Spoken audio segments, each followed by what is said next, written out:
ቸር አገልጋይ ማነው? ለንጉሥ የታመነ መክሊቱን ያልቀበረ አትርፎ የከበረ። አዲሽናሊ ምስል ለአንተ አታድርግ ይላል፣ አትስገድላቸውም ይላል። አሁን በኦርቶዶክስ ተዋህዶ ቤተክርስቲያን ምን እየተደረገ ነው?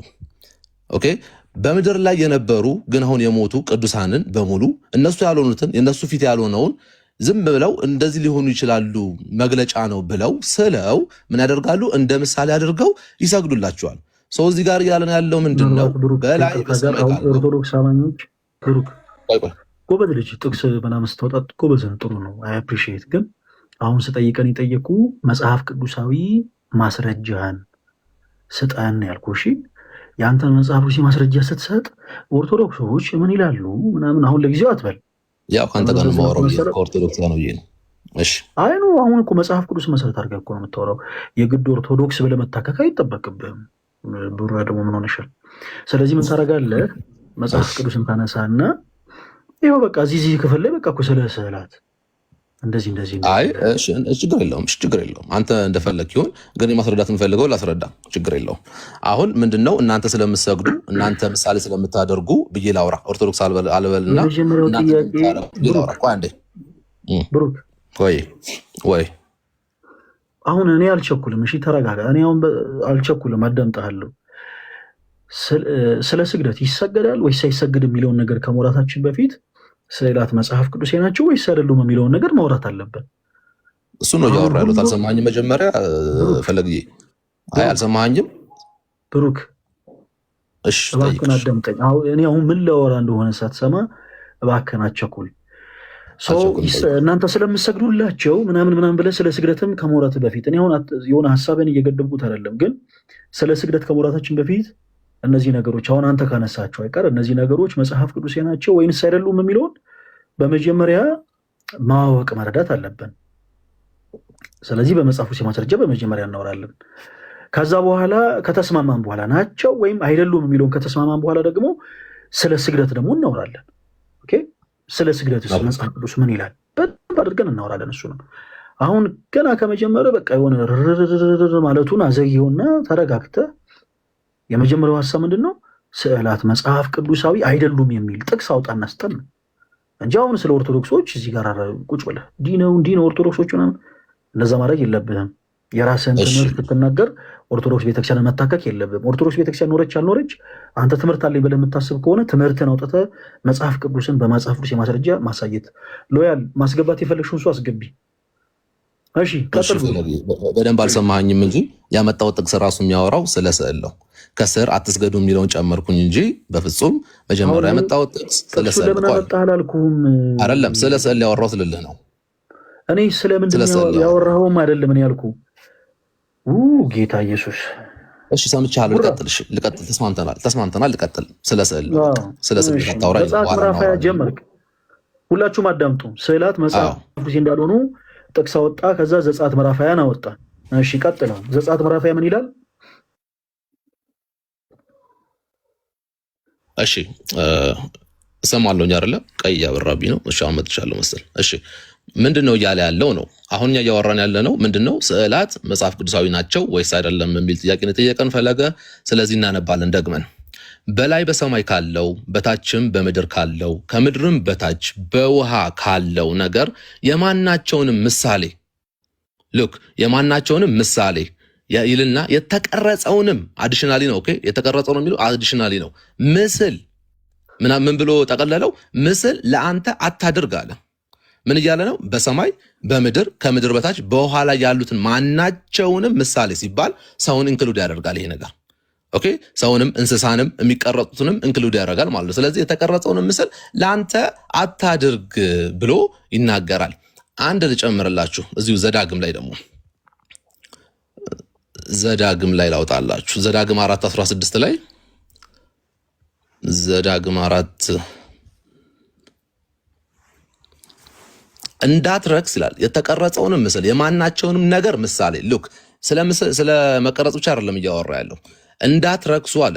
የተቀረጸውንም ምስል አለ ጨረሰ። የማናቸውንም ነገር ምሳሌ በወንድ ወይም በሴት መልክ የተሰራውን ያዳመጣችሁ በደንብ በምን በወንድ ወይም በሴት መልክ የተሰራውን በምድር ላይ ያለውን የእንስሳ ሁሉ ምሳሌ በሰማይም በታች የሚበረውን የወፍ ሁሉ ምሳሌ በምድር ላይ የሚሽከረከርን ሁሉ ምሳሌ ከምድር በታች በውሃ ውስጥ የሚኖረው የአሳ ሁሉ ምሳሌ እንዳታደርጉ አለ።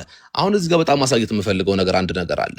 እንዳትረክሱ ብሎ የሁሉንም ነገር እየተናገረ ነው ያለው። የተቀረጸውን ምስል አለ ማናቸውንም ነገር ምሳሌ ሉክ ማናቸውንም ነገር ምሳሌ ሲል ወይዘር ልትቀርጸው ትችላለህ፣ ኦር ደግሞ ልትስለው ትችላለህ። ምን እያለ ነው? በወንድ ወይም በሴት መልክ የተሰራውን በምድር ላይ ያለውን የእንስሳ ምሳሌ እያለ ይናገራል። ምንድነው እያወራን ያለው ታዲያ? ሳልከውም ቀረጽከውም በወንድ ወይም በሴት ምሳሌ አድርገህ አትጠቀም እያለ ነው። ኦኬ መላእክቶች መናፍስቶች ናቸው እናውቃለን። ቅዱሳን ሰዎች ናቸው። ስለዚህ እናንተ ቅዱሳን ብላችሁ ኦኬ የምትስሏቸውን ሰዎች ዲመኒክ ነው ማለት ነው። አንደኛ ትክክለኛ እነሱ አይደሉም። ሁለተኛ ለሚካኤል ለገብርኤል ብላችሁ ስትስሉ የሳላችኋቸው እነሱን አይደሉም። ገላጭ ናቸው እኮ ስትሉ ዲመን ነው እያሳላችሁ ያለው፣ ከእናንተ አይደለም ዲመን ነው። ትክክለኛ ቢሆን ኖሮ ኦኬ እናንተም ትሰግዱና ለመከራከሪያም ይሆናችኋል። ነገር ግን አይደለም፣ ዲመኒክ ነው ይሄ። ልጨምር ፈለገው ወይስ እየመለስክልኝ ትሄዳለህ? ወንድማችን ብሮች የለውም። እኔ የሰማው ከኔ ያክል አሁን አንተም እየሰማት ትሄዳለህ። እሺ ደወል ምንድነው የሆነ ማውራት የፈለግከው ነገር ስላለ እንደገባን የተረዳሁት። መጽሐፍ ቅዱስ የማስረጃዎችን አውጥተህ በደንብ የምታወራ መስሎኝ ነበረ። ግን ያልኩን ነገር ትተህ እንደገና እናንተ ኦርቶዶክሶች እንዲህ ስታደርጉ ምናምን የሚል መጽሐፍ ቅዱስ ጠቅሼ ነው ያወራሁት። ፈልገ መጽሐፍ ቅዱስ አሁን አልጠቀስክም አላልኩኝ፣ ግን መጽሐፍ ቅዱስን ጠቅሰህ የምትመልስ ነበር ይመሰለኝ።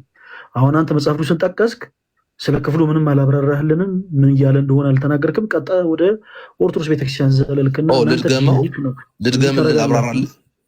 አረ እንዴ አልሰማኝ። እኛ ሆነን እኮ ነው የሰማን ብሩክ። በኢየሱስ ክርስቶስ በደንብ አብራርቻለሁ። ታች ያለ ሰው ንገሩት፣ አብራርተዋል ብላችሁ ጻፉለት። ቀጥልሽ፣ እሰማሃለሁ። ጻፉለት እስቲ። አንዳንድ ጊዜ እኮ ያለባቸውን ሰዎች እንደ ልጅ ነው ማስተናገር የነበረው በሰው በወንድ በሴት ያልኩኝ እያብራራሁልህ የነበረው። እሺ ቀጥል። ሁላችሁም ጻፉለት። በቃ አሁን እንደ ልጅ አክት የሚያደርጉ ሰዎችን እንደ ልጅ ነው ማስተናገድ ያለብን። ስለዚህ በቃ ደስ ይበል። አሁን ወደ እኛ ጉዳይ እንግባ። ወደ እኛ ጉዳይ ስንገባ የጠየቅን ጥያቄ ስዕላት መጽሐፍ ቅዱሳዊ እንደሆኑ እና እንዳልሆኑ የሚናገር የመጽሐፍ ቅዱስ የማስረጃ ስጠን ያልንህ ሰው አንተ ደግሞ ያነሳልን ሁለቱም ጥቅሶች ስለ ጣዖታት የሚናገሩ ናቸው። ስለ ጣዖታት ዘጸአት ምዕራፍ ላይ አነሳ። ሉክ የሚል ቃል በመሀል አስገባህ እንጂ ገጸ ንባቡ ሙሉ ለሙሉ ብታነቦ ሶፊስ የታወቀ ነው።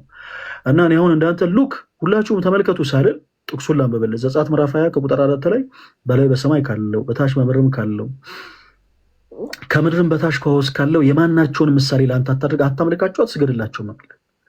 አምላካችን እግዚአብሔር ይህንን ሀሳብ ያስቀምጠው ስለ ስርዓት እየተናገረ ነው ወይ? በፍጹም አይደለም፣ ስለ ጣዖታት ነው። እንዴት እንደዚህ ያለን ወንድማችን ብሩክ፣ እስቲ እንድንግባባ አንድ ሀሳብ ላንሳለህ። ከዚህ ቀደም ለሌሎች ፕሮቴስታንት ወንድሞችም ሳነሰው ስለነበር ማለት ነው። ይሄ አዲሱ መደበኛ ትርጉም ከመጽሐፍ ቅዱስ ማህበር እውቅና ውጭ የታተመ አዲሱ መደበኛ ትርጉም። እሺ ቀጥል። ጎሄድ ብሮ ዮሎይስ በቃ የምታነሳው ይህንን ስለሆነ ስላሳቀኝ ነው። ኤቭሪዌር ይህንን የምታነሳው ሁልጊዜ የምናነሳው ይህንን ነው። ለምን መሰለህ ብሩክ፣ ፕሮቴስታንት የሆኑ ሰዎችም ሁልጊዜ ዘጸአት 20 ስለሆነ የሚሉት ይህንን ጥቅስ እንዲረዱት ሁልጊዜ የምናነሳላቸው ይህንን ነው። እና ያው ልክ እንደዚሁ ፈገግ እያልክ እንድትቀጠል ነው የምፈልገው ፕሊስ። በኋላ ላይ ጭቅጭቅ እኔ ልመልስልህና ሌላ ቤት እንዳትጠይቃቸው ጥያቄ ፕሊስ።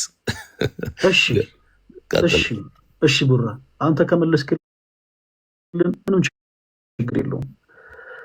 ጥሩ ሀሳብ ነው፣ ምንም ችግር የለውም። እዚህ ላይ አዲስ መደበኛ ትርጉም መጽሐፍ ነው። የምን ስዕል ይታያል እዚህ ላይ ወንድማችን ብሩክ?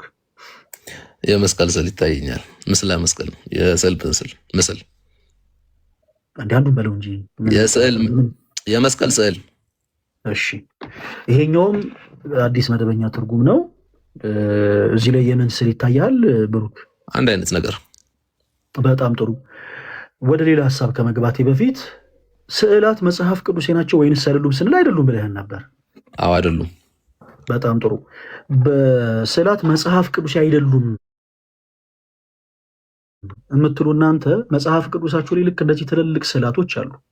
ወንድማችን ብሩክ ተሳስቻለሁ? ልክ ነሽ፣ ቀጥል። በጣም ጥሩ። ይህንን ስዕል ማን ነው ሳሉ ያላችሁ? ሁለተኛ ከየት አምጥታችሁን የሳላችሁት? ጥያቄን በመጽሐፍ ቅዱስ ማስረጃ መልስልኝ። ማን ነው ሳሉ ያላችሁ? አንድ ከየት አምጥታችሁን የሳላችሁት? የመጽሐፍ ቅዱስ ማህበር ተስማምቶ ያስቀመጠው ነገር ነው፣ እንደ መለያ አድርጎ ያስቀመጠው እንጂ እኛ አሁን ለስዕል ለመስቀል እየሰገድን ለመስቀል ዝቅ ዝቅ እያልን አይደለም። እሺ ወንድማችን፣ እኔ አሁን የጠየኩት ጥያቄ ለመስቀል ዝቅ ዝቅ ትላለህ ወይ አላልኩ። አሁን ምንድን ነው መሰለህ፣ ቆይ አዳምጠኝ፣ ቆይ ተረጋጋ ቡራዬ። አሁን ቅድም ስትጀምር እንደነበረው ፈገግ እንዳልከው ቀለል አድርገህ በቃ ቀለል አድርገህ እሺ። አሁን እዚህ ጋር የሆነ ወደኋላ መሸሽ መንተባተብ አያስፈልግም። ቀለል አድርገህ እንደ ቅድሙ ትመልሳለህ። ደውል ጠይቀኝ። በቃ እኛ የምንፈልገው እሱን ነው። ሁለት ነገር ላንሳላችሁ፣ ሁለት ነገር። ለምሳሌ እዚህ ጋር አንድ መጽሐፍ አለ። ይሄ መጽሐፍ ከሌሎች ኖርማል የሆኑ መጽሐፍቶች እንዲለይ መጽሐፉ ርዕስ ተሰጥቶታል። ተገልብጦ ነው ለእናንተ የሚታያችሁ። አሐቲ ድንግል ይላል። ይሄ መጽሐፍ ልቦለድ እንዳልሆነ፣ ይሄ መጽሐፍ ይሄ ሰይጣኒክ የሆነ መጽሐፍ እንዳልሆነ መለየው ጽሁፉ ነው። ኦኬ፣ አሐቲ ድንግል ይላል። መጽሐፍ ቅዱስም ከሌሎች መጽሐፍት እንደተለየ ለማረጋገጥ ይሄው ከስሩ መጽሐፍ ቅዱስ የሚል ስያሜ ያለው ይሄ በቂ ነው። አንድ ሲቀጥል ይሄ መጽሐፍ በመጽሐፍ ቅዱስ ማህበር ታትሟል ላልከው ነገር በመጽሐፍ ቅዱስ ማህበር አልታተመም። እያሳያችሁ ነው። ይሄ የምታዩት መጽሐፍ ቅዱስ አዲስ መደበኛ ትርጉም ነው። ይሄም ይሄው ይታያችኋል አይደል? አዲሱ መደበኛ ትርጉም ይላል። ይሄው ከማጠኛ ጽሑፍ ጋር ከመጽሐፍ ቅዱስ ማህበር እውቅና ውጪ የታተመ ፕሮቴስታንት የሆኑ ሰዎች በራሳቸው ያሳተሙት መጽሐፍ ነው። ስለዚህ አሁን የማተሚያ ቤት ነገር አትንገረኝ። አሁን ስለማተሙ አይደለም እያወራ ያለሁት። ጨርስ አዳምጠኝ። አሁን ይኸውልህ ነገሮች ላይ ስለምቸኩል ነው። ኧረ ምንም አልቸኩልም። እሰማሃለሁ ፈለገ። ፕሊዝ ቀጥል እኮ። አይ መሀል ላይ ጣልቃ አትግባ። አሁንም ጸጥ በል በቃ፣ ምንም ነገር አትመልስ። ጸጥ በልና አዳምጠኝ እስክጨርስ። ስለዚህ አሁን የመጽሐፍ ቅዱስ ማህበር ምናምን የሚባል ነገር የለም። ሌላ ሶስተኛ ነገር ልጨምርላችሁ። ለምሳሌ ይሄ እዚህ ጋር የምትመለከቱት ሌላ መጽሐፍ ቅዱስ ላውጣላችሁ። በኢትዮጵያ መጽሐፍ ቅዱስ ማህበር የታተመ ነው። ይሄ በኢትዮጵያ መጽሐፍ ቅዱስ ማህበር የታተመው የመጽሐፍ ቅዱስ ይኸው እዚህ ጋር መስቀል ስላለው የመስቀል ስዕል የሚኖረው እዚህ ጋር ያለው ጽሁፍ በአጠቃላይ የተቀመጠው ለምሳሌ መጽሐፍ ቅዱስ ዘብሉይ ወዛዲ ዘልሳነ ግዕዝ ተብሎ ይሄ ጽሁፍ የተቀመጠው መጽሐፍ ቅዱስ ማህበር ዝም ብሎ አንስቶ ልክ እንደዚህ ደብር ለጥፎብን አይደለም። ቤተክርስቲያናችን ቃሉ እንደዚሁን መስቀሉ እንዲሁን ሐሳቡ እዚህ ጋር እንደዚሁን ብላ ባዘዘችው መልኩ ነው ማህበሩ የሚያትመው። ስራው ማተም ብቻ ነው። የካቶሊኮችንም ልክ እንደዛው የካቶሊካዊት ቤተክርስቲያን የኔ ገጽ ከላይ እንዲሁን ጽሁፉ ከስር እንዲሁን፣ ፕሮቴስታንቶችም ልክ እንደዛው ኢቭን በመጽሐፍ ቅዱስ ማህበር እንኳን የታተመ ቢሆን ማለትም። ስለዚህ እኛ አሁን ትሰግድለታለህ ታመልከዋለህ አልጠየቅንም። ይሄ በባይብሊካ ኢንተርናሽናል የታተመ መጽሐፍ ቅዱስ ይኸው ዌብሳይቱን ከፍታችሁ ሁላችሁ ሚው በባይብሊካ ኢንተርናሽናል በፕሮቴስታንቶች ብቻ የታተመ መጽሐፍ ቅዱስ ነው። ይሄንን ስዕል ይኸው ስዕል መጽሐፍ ቅዱስ አይደለም እያሉን ነው። ስዕል ይዘዋል። እዚህ ጋር ይኸው እዚህ ጋርም ስዕል አለ። ወንድማችን ብሩክ ማን ነው ሳሉ ያላችሁ? አንደኛ ጥያቄ። ሁለተኛ ጥያቄ ከየት አምጥታችሁን የሳላችሁት? ጥያቄን ብቻ መልስ፣ ሌላ ነገር እንዳታወራ። ልመልስልህ? እሺ ወንድሜ እመልስልሃለሁ። አሁን እሺ መጽሐፍ ቅዱስ ማህበር አሳተመው ስንል በኢትዮጵያ ሊሆን ይችላል። ኦኬ ውጭ ሀገር ያለው ደግሞ የሚያሳትሙ ደግሞ የራሳቸው ነገር አላቸው። ደወሬ ያጨቃጭቃል። ለምን? ቆይ ልመልስ ነው። ችግር የለም። ደወሬ ነገር አትነገር። በምንድን ነው የታተመው መጽሐፍ? ቆይ አዲሱ መደበኛ ትርጉም በምንድን ነው የታተመው ብሩክ? ኧረ ቆይ ይሄ መጽሐፍ እኔ ስለሱ በቃ ተውኩት። ለምንድን ነው ክርስቲያኖች ይሄንን ነገር እንደ ሲምቦል እንደ ሲምቦል አስቀመጡት? እንደ ልጅ አክት አታድርግ። አንድ የጠየቅኩን ነገር መልስልኝ። ይሄ መጽሐፍ በመጽሐፍ ቅዱስ ማህበር ነው የታተመው አይደለም? እሺ በቃ በምንድን ነው የታተመው? ልቀጥል ፈለገ። በምንድን ነው የታተመው? ምንድን ነው የምንጠቀመው ነገር የታተመው ብሩክ? ምን ሆነ ነው? ያልጠየቅኩን ነገር አታወራ እንጂ ምን ሆነ ነው? ተረጋጋ። ይሄ መጽሐፍ ቅዱስ በመጽሐፍ ቅዱስ ማህበር የታተመ ነው አይደለም? አይደለም ብለናል። በፕሮቴስታንቶች ብቻ የታተመ መጽሐፍ ነው። ይሄ ከመጽሐፍ ቅዱስ ማህበር እውቅና ውጭ አረም ቢብለኛል አላልኩኝም። እባክህን እስክጨርስ አዳምጠኝ ብራዘር። ምን ሆነ ነው? እሺ ጨርስና ጠይቀኝሽ። ትልቅ ሰው እንደ ልጅ አክት ሲያደርግ እኔ በጣም ይደክመኛል ብሩክ። እኔ ፐርሰናሊ እኔ በጣም ይደክመኛል። እና ፕሊስ እባክህን ልክ የሆነ ነገር ስንነግርህ እንዳልሰማ ሰው ሆነ ከእንደገና አክት አታደርግ። የጠየኩ ጥያቄ 2 ነው። የምትመልስልኝን መልስ አዳምጠኝ። አንደኛ ይሄንን ስዕል ማን ነው ሳሉ ያላችሁ? አንደኛ ጥያቄ። ሁለተኛ ጥያቄ ከየት አምጥታችሁን የሳላችሁት? ሁለቱንም ጥያቄ በመጽሐፍ ውስጥ የማስረጃ መልስልኝ። ማይክን ክፈትና ቀጥል።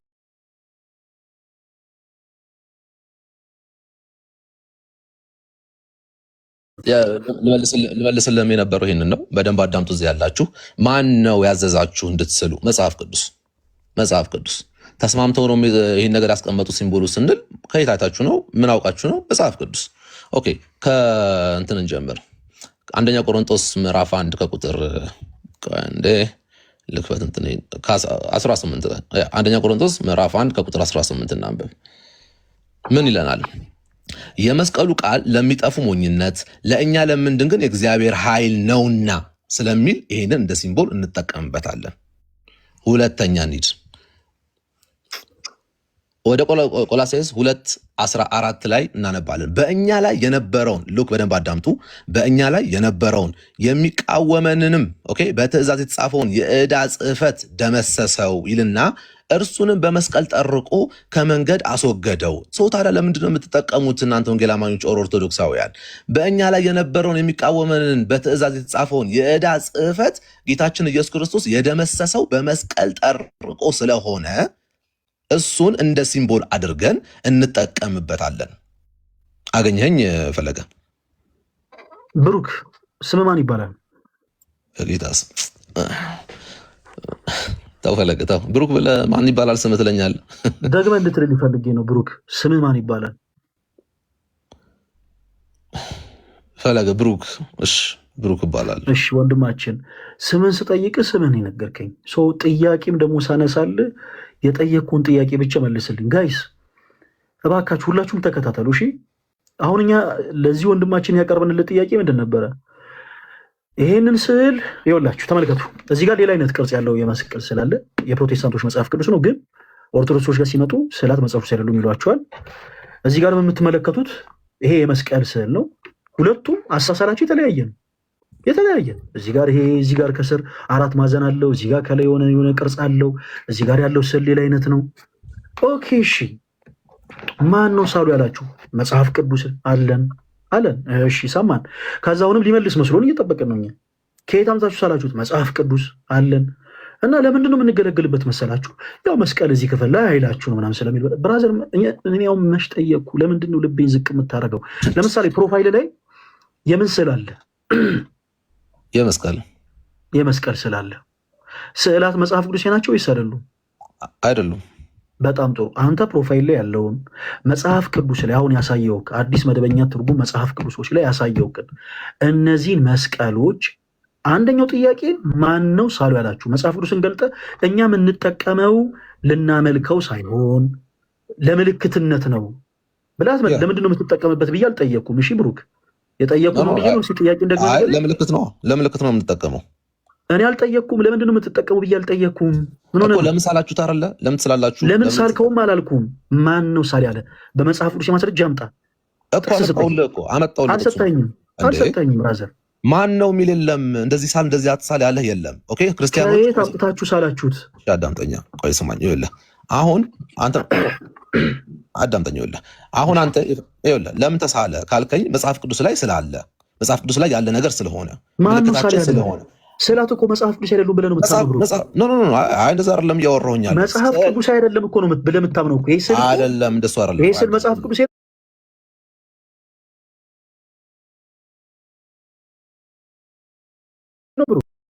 በጣም ነገሮች ላይ በጣም አለ አይደለ የሆነ ነገሮችን ልጥጥ እንዳናረጋቸው ሰዓትም እየመሸ ስለሆነ አጠራ አጠራ አድርገን እናውራ። እዚህ ጋር ያለው ስዕል መጽሐፍ ቅዱስ ነው ወይስ አይደለም ብሩክ? ይሄ ፕሮቴስታንቶች መጽሐፍ ቅዱስ ነው። እዚህ ላይ ምን ስላለ ብሩክ? መጀመሪያ የምን ስላለ እዚህ ላይ የመስቀል ስላለ መጽሐፍ ቅዱስ ነው ይሄ ስዕል ወይስ አይደለም? መጽሐፍ ቅዱሳዊ ነው። መጽሐፍ ቅዱሳዊ የማይሆነው ይሄ መጽሐፍ ቅዱሴ ነው።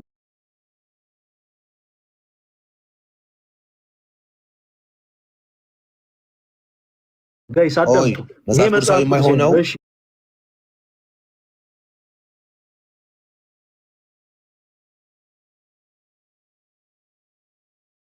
መጽሐፍ ቅዱሴ ናቸው ወይስ አይደሉም? አሁን ስዕላት መጽሐፍ ቅዱሳዊ የማይሆኑት ስለናቸው ለነሱ የሚሆኑበት አጋጣሚ አለ ብለህ ታምናለህ? ስዕላት አሁን እንደዚህ አስተካከል ሐሳብህን።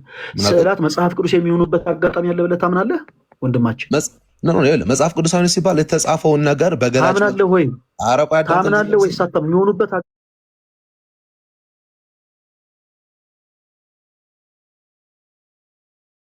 አጋጣሚ አለ ብለህ ታምናለህ ወይስ አታምንም ብዬ ነው የጠየቁ። የሚሆኑበት አጋጣሚ አለ፣ ግን የማይሆኑበትም በጣም አለ።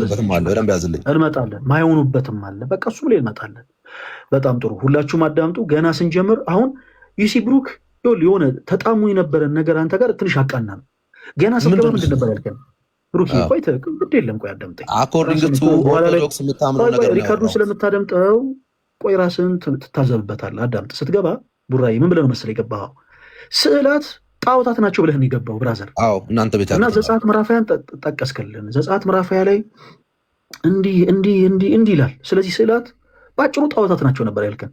አዎ ናቸው። ሆነ which means መጽሐፍ ቅዱስ ላይ ትልቅ ጣዖት ተሸክመሃል ማለት ነው። ግን አይደለም። ያንን ስለታዘብክ እዚህ ጋር ስዕል እንዳለ አሳየውክ። ኦኬ ይሄ ስዕል መጽሐፍ ቅዱስ ነው ወይስ አይደለም ስለ ነው አልከኝ። ስለዚህ አሁን ደግሞ ሁለት የሆነ ደግሞ እንደዛ አይደለም። እንደዛ አይደለም። አሁንም ጣዖት ናቸው። ሉክ እባክህን አዳምጠኝ ብሩክ። ይሄ ዲመኒክ ነው ይሄ ስዕል። ይሄኛውን ገላጭ ነው፣ ዲመኒክ አይደለም። ዲመኒክ ሆነው ግን ስለዚህ አንተም ያልከው ይሄንን ነው እያልኩ ነው። የሚሆኑበት ጊዜ ያለ ያልከን እግዚአብሔር የተመሰገነ ይሁን። ትንሽ ጠጋልክና አሁን ደግሞ አይ መጽሐፍ ቅዱስ ደግሞ የሆኑ አሉ አልከን። አይደለም መጽሐፍ ቅዱሳዊ ስል ቆይ አዳምጠኛ እኔም ካለ መጽሐፍ ቅዱሳዊ ስትል ምንድነው አላልኩም? እባክህን ተረጋጋ። አይደለም ቆይ አዳምጠኝ። እኔ ቆይ አዳምጣለሁ። በመጀመሪያ ቆይ አዳምጠኝ። ባጭሩ አሁን ላይ ስዕላቶች መጽሐፍ ቅዱስ የሚሆኑበት አጋጣሚ አለ፣ የማይሆኑበት አጋጣሚ አለ ብለሃል ወይስ አላልክም? ያ መስቀል አሁን ለምሳሌ መስቀል አሁን ይሄኛውን ያስቀው ወደ ምሳሌ አትግባ። ምን ሆነ ማለት ነው? ባጭሩ መመለስ አችልም እንዴ? እኮ ልመልስልህ ወንድሜ። ባጭሩ ወደ ምሳሌ አትግባ ብሩክ፣ አዳምጠኝ። ይሄ እኮ በጣም ይሰለቻል እኮ። ምን ሆነ ነው? ስዕላት መጀመሪያ ስትገባ ስዕላት እንዳለ ጣዖታት ናቸው ብለህ ገባ። አሁን እኮ መሻሻልን እኮ ላሳየህ እኮ ነው። በእናንተ ጣዖታችሁ ናቸው። አሁን እንደተሻሻልክ ላሳየህ ነው። ቆይ ተረጋጋ። ኦርቶዶክሳውያንን እርሳቸው ብራዘር። ይሄ የበታችንን ስሜት እንደሚሰማው ሰው አክታት አድርግ እባክህ። እነሱን ተዋቸው። የምናወራው ስለ መጽሐፍ ቅዱስ ነው ብራዘር። እሺ እነሱን እርሳቸው። ስትገባ በመጀመሪያ ስዕላት እንዳለ ጣዖታት ናቸው ብለህ አይነን ጨፍነህ ገባ። እግዚአብሔር የተመሰገነውን በትንሹ ገለጥ ከሆን ሰው እንዲህ ብለኸኛል ወይስ አላልከኝ? ብሩክ አዳምጠኝ። ስዕላት መጽሐፍ ቅዱስ የሚሆኑበት አጋጣሚ አለ፣ የማይሆኑበት አጋጣሚ አለ ብለሃል ወይስ አላልክም? አዎ ብያለሁኝ። በጣም በአንተ ድርቅና ብሩክ ይሄ ራሱ ያስጨበጭባል። በጣም ምንም ካልኩ ነገር እኮ የለም ሌላ።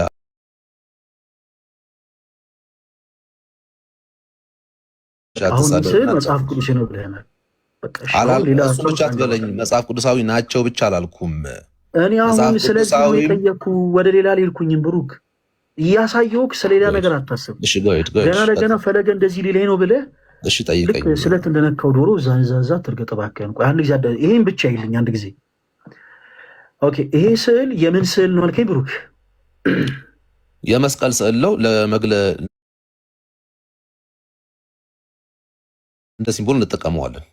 አዎ ለምንድን ነው የምትጠቀመው ብዬ እኔ አልጠየቅኩም። እሺ ይኸው ሁላችሁም ሰምታችኋል። ለምንድን ነው የምትጠቀሙበት? ይኸው ለሲምቦል ነው የምንጠቀምበት ምናምን ታመልኩታላችሁ የሚባሉ ያው አናመልከውም ምናምን ነው።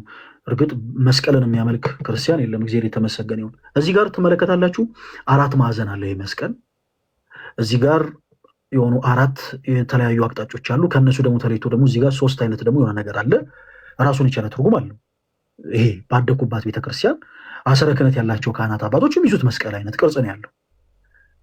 ወንድማችን ብሩክ በጣም በተለየ መልኩ ከፕሮቴስታንት ወንድሞቹ ተለይቶ ይሄ ስዕል መጽሐፍ ቅዱስ ነው ብሎኛል። ለእኔ የአዲስ መረዳት ነው። ኖ እንደዛ አይደለም። እንደ ሲምቦል እንዴት ነው የምትጠቀሙ አላልኩም እኮ መጽሐፍ ቅዱስ ነው ብለህናል።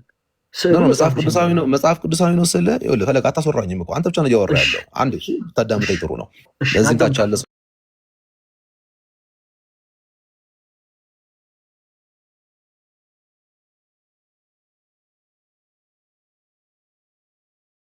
ተስማምተን ይህንን ነገር ምን አደረግነው? ከቨር ፔጅ ላይ ተቀመጠ። ምን ላይ? ባይብል ላይ አደ ሲምቦል። ኦኬ ይሄንን ደወል እንቀበላለን። እንደዚህ ማንኛውም ጴንጤ ይቀበላል። ይሄንን ግን ቆይ አንዴ ልጨርሰው። የለው እንደም ግን ይሄንን መስቀል ቤት ያስቀምጬ የማርያምን ስዕል ቤት ያስቀምጬ ሳስቀምጠው ስሰቅለው ስሰግድለት የዛን ሰዓት ኢትስ ዲመኒክ አሁንም። እሺ በቃ ጎበዝ ልጅ ብሩክ ተረጋጋ። አንድ ጊዜ ምን አለ መሰለህ እውር ነገ አይን ይበራል ሲባል የዛሬን እንዴት አድር ያላሉ የሆነች ነገር መናገር ፈልጋል። አሁን እኔ እግዚአብሔር ምስክሬ ልሳደብ ፈልጌ አይደለም ብሩክ አዳምጠኝ። የሆነች ማለት የፈለግካት ነገር አለች፣ እረዳሃለሁ አባቢ። እሱን ታወራለህ። ቆይ አዳምጠኝ። ለየውልህ እንጂ ቆን ማላረኩ። አሁን አንተ ስትናገር እኔ ጸጥ እያዳመጥኩ አይደለ? አይ ለየውልህ እንጂ አዳምጠኝ። እሺ ሚውት ላረግልህ ነው። ሚውት ላረግልህ ነው። ሚውት ላረግልህ ነው እኮ ሚውት ላረግልህ ነው። ኧረ ቆይ አንዴ በኢየሱስ ዝም በልና አዳምጥ። ምንም ነገር ሳትል አዳምጥ። ጌታዊ አሁን አንተ ቅድም ስትናገር የተናገርካቸው ነገሮች ትክክል ሆኖ አይደለም። ቡራ እያዳመጥን ማይክህን ክፈተው። የምትመልስልህ ይመልሳለህ። ጸጥ በል፣ ራስን ተቆጣጥ። ችግር የለውም። አንተ ብቻ ጸጥ በል፣ ራስን ተቆጣጥ። እና እኛ አሁን ይሰገዳል ወይስ አይሰግድ የሚለውን ነገር ከማውራታችን በፊት የዚህ ጋር መጀመሪያ መስማማት ያለብን ነገር አለ። ወደ ስግደቱ እንመጣለን። ብሩክ እኔ ያለው እኮ እኔ ነኝ ያስገባው አይደል? እናወራለን። እሺ ምንም እንዳታስብ። በቃ አሁን የሆነ ማለት የፈለግካት ነገር አለች፣ እዛ ላይ ነው የምትሮጠው። በቃ ራን በቃ ተረጋጋ፣ ካምዳውን። ስዕላት መጽሐፍ ቅዱስ የሚሆኑበት አጋጣሚ አለ ብለናል። ይሄን በቃ ጨርሰናል። ለምንድን ነው የምንጠቀመው? መብት ነው። በቃ አሁን ቅድም ያልካቸው ነገሮች በአጠቃላይ ሰምተናል። ለእንደዚህ ነገር ነው የምንጠቀመው። እኛ እንደዚህ አናመልከውም፣ አንሰግድለት ምናምን። እኛ ትሰግዳለህ አላልንም። በደንብ አድርጋ አዳምጠኝ። አሁን ሁለቱን ጥያቄን አዳምጥ። እሺ ብሩክ፣ አሁን ከዚህ በኋላ ቀጥታ ጥያቄ የማትመልስ ከሆነ ብሩክ እንሰነባበታለን። በቃ በደንብ አዳምጡላችሁ። ይሄንን ስዕል ማነው ሳሉ ያላችሁ? መጽሐፍ ቅዱስን ትገልጥና ፕሮቴስታንት የሆናችሁ ሰዎች ይኸው እኛ በመጽሐፍ ቅዱስ ብቻ ነው የምናምነው ብላችሁ አካኪ ዝረፍቱ የለ። መጽሐፍ ቅዱስን ትገልጥና ይኸው እዚህ ክፍል ላይ ይሄንን ስዕል ሳሉ ያለን ይኸው እንዲህ የሚል ሀሳብ አለ። ማስረጃ ትሰጠናል። አንደኛ የለም። ሁለተኛ የለም። በጣም ጥሩ። መጽሐፍ ቅዱስ ላይ የታዘዘ እንደዚህ አድርጉ የሚል የለም። በጣም ጥሩ። እሺ ሁለተኛ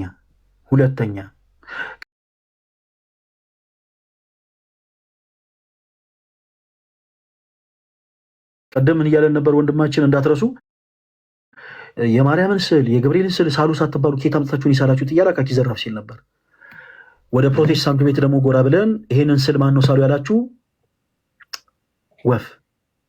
እሺ ሁለተኛ ይሄንን ስዕል ኬት አምጥታችሁን ይሳላችሁት? እንዲህ አይነት የመስቀል ስዕል የቱ ጋር ነው ገላጭ ሆኖ መጽሐፍ ቅዱስ ገላጭ ሆኖ አግኝተን ነው አልከን። ገላጭ ሆኖ የቱ ጋር ነው እንደዚህ አይነት መስቀል የሳላችሁት? እስቲ አንድ ጥቅስ ስጠኝ። እንዲህ አይነት ስዕል ሰዎች ምናምን የፈጠረ እስቲ አንድ ጥቅስ ስጠኝ። ሂስትሪ ነው አባት ቸርች ፋዘርስ ነው የምታየው። ወደ ኋላ ሄደ ቸርች ፋዘርስ ስጠኝ ማስረጃ። ኧረ በጣም ደስ የሚል ነው። እሺ የቸርች ፋዘርሶችን እስቲ ማስረጃ ስጠኝ። አዳምጠኛ። አሁን እያልን ነው ምንድን ነው ማስረጃ? ከየት አምጥታችሁን የሳላችሁት? አዳምጠኝ። ከየት አምጥታችሁን የሳላችሁት? ማስረጃ። አንተ እንድታወራ አልፈልግም እንዴ። አንተ ከየት ነው ያመጣው? እስቲ አንተ ከየት ነው ያመጣው?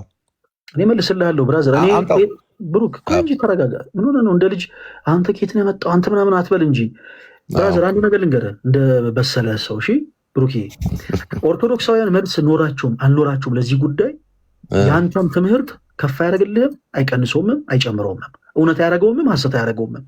አንተ ትምህርትን መመለስ ያለብህ ኦርቶዶክሳንን ሳትታከክ ነው። ከቀደም ጀምሮ እነግርሃለሁ።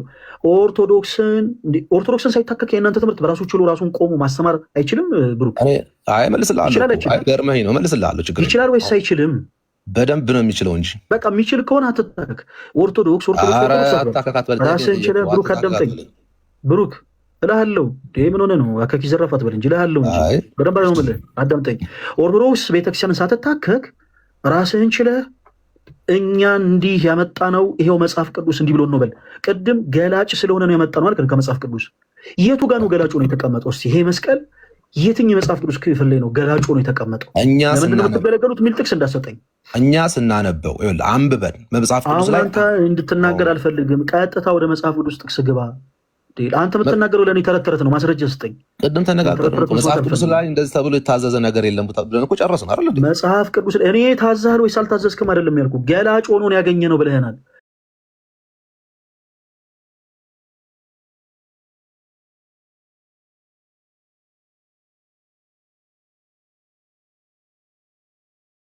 ማስረጃ ስጠኝ። አንደኛ ቆሮንቶስ 1:18 አነበብኩልህ እኮ ቅድም። ደግሜ ላንብብልህ። ምን ይላል እስኪ? ከየት እንደመጣ ይናገራል። ሁላችሁም አዳምጡ። ይኸው ከየት እንደመጣ አይደለም፣ ገላጭ ሆኖ የተቀመጠው እዚህ ክፍል ላይ ነው። በል ማስረጃ ስጠን ብሩክ። ይኸውልህ ስማኝ፣ የመስቀሉ ቃል ለሚጠፉ ሞኝነት፣ ኧረ እያነበብኩ ነው። ቆይ ተረጋጋ ፈለገ። የመስቀሉ ቃል ለሚጠፉ ሞኝነት፣ ለእኛ ለምንድን ግን ለማን? ለእኛ ለአማኞች ለምንድን ግን የእግዚአብሔር ኃይል ነውና ስለሚል ኦኬ እኛ አደ ሲምቦል ወስደነዋል። ምን ብዬ ነው የጠየቅኩ ብሩክ? ምን ብዬ ነው የጠየቅኩ ጥያቄ?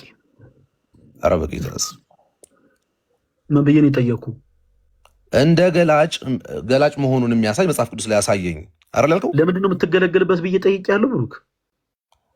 ይኸውልህ ወንድሜ ገላጭ መሆኑን አሳየኝ አይደል ያለው ወይ አላልኩም? አላልከኝም? አሁንም እያወራሁ ካላልኩ ያላልኩህን ነገር ለምንድን ነው በቃ የምትፈተፍተው? በማያገባ ነገር ገብተህ ለምን ትፈተፍታለህ? ወንድማችን ቆይ አዳምጠኝ። አዳምጠኝ። በቃ ከዚህ በላይ ዲስማች ብዙ መዛግ የለብንም። ምን ታደርጋለህ መሰለህ? ከአንተ የተሻሉ የፕሮቴስታንት አገልጋዮችን ጠይቀናና በመጽሐፉ ሲማፍረጃ እኛ ጋር ታወራለህ። ኖ ራስ ተወራለህ። ችግር ያለው ይሄ ቤት አይደለ እንዴ? ይሄ ቤት ነው። ሁልጊዜ አይደለ እንዴ የምትመጣው? አይ ነው ግን እንትን አስመሰለህ። ስለዚህ አዳምጠኝ። ሲመለስልህ ለማስወረድ በቃ አንተ እሺ መልሰሃል። ጎበዝ ልጅ አዳምጠኝ። አሁን ማድረግ ያለብንን የተሻለውን ቤስ የሆነ ነገር ልንገርህ። ለአንተ ብቻ ሳይሆን ሌሎች ፕሮቴስታንት ወንድሞችም አዳምጡ። አንድ ሰው ሲጋራ እያጨሰ ሲጋራ አታጭስ ብሎ ሌላን ወጣት የመምከር ሞራል የለው። ፕሮቴስታንቶች ወንድሞች ስዕላት ጣዖታት ናቸው ብላችሁ የምታምኑ ከሆነ ስዕላት መጽሐፍ ቅዱስ መሰረት የላቸውም ብላችሁ የምታምኑ ከሆነ መጽሐፍ ቅዱሳችሁ ላይ ምን ያደርጋል? ስዕል ግራ የተጋባችሁበት ነገር አለ ማለት ነው። ስለዚህ ወንድማችን ብሩክ አንተም ከአንተ የተሻሉ መቼም አገልጋዮች አሉ አይደለ? ብሩክ ተሳስቻለሁ በቤተ እምነት ውስጥ አሁን የመሻል አለመሻል ጉዳይ ሳይሆን ጥያቄ አሉ ወይስ የሉም? ብሩክ አንተ የአማኑኤል ህብረት እምነት ተከታይ ነህ። በቤተ ክርስቲያን ውስጥ ከአንተ የተሻሉ አገልጋዮች አሉ ወይስ የሉም? ብሩክ ምንም ይኖራል እንጂ በደንብ ይኖራል። ሁሉም በቃ ካሉ ፕሊስ ከአንተ የተሻሉ አገልጋዮችን ጠይቀናና መልስ ስታገኝ ምን ሳይመለስልህ ቀርቶ እባክህን ጀስት በቃ ይህን አድርግ እባክህን እኮ ምን ሳይመለስልህ ምን ጠይቀህ ምን ሳይመለስልህ ከአንተ የተሻሉ ሰዎችን በቃ የተሻለ መልስ ፈልገን ነው ሄደህ ከአንተ የተሻሉ ሰዎችን ጠይቀህ ተረድተህ እኮ ምን ሳይመለስልህ ቀርቶ ነው ብሩኬ ልጠይቃቸው እኮ እነሱ ልጠይቃቸው እኔ ያልመለስኩልህን ንገረኝ ብሩክ ጌታ ሆይ ላይቭ ሪከርዱን ከእንደገና ተመልከትና መጠየቅ ያለብህን ጥያቄ ጠይቀና እንወድሃለን ሰላሙንልን እሺ ተባረክልኝ ወንድሜ ሰውን ግን አታስትሽ ሰላሙንልን ፕሊዝ ላለማሳት ሞክር ሰላም ከደህና ደሩም በኋላ ሌላ ኤክስትራ ነገር የምናገረው ምን አመጣው ጋይስ እዚህ ውስጥ ያላችሁቶች ወንድሞች ይሄ በጣም መሰረት የሆነ ነገር ነው ያነሳውላችሁ ይወላችሁ አንድ ፕሮቴስታንት ኦርቶዶክስ ቤተክርስቲያን በስርዓቶች ዙሪያ ትምህርቷ ስህተት ነው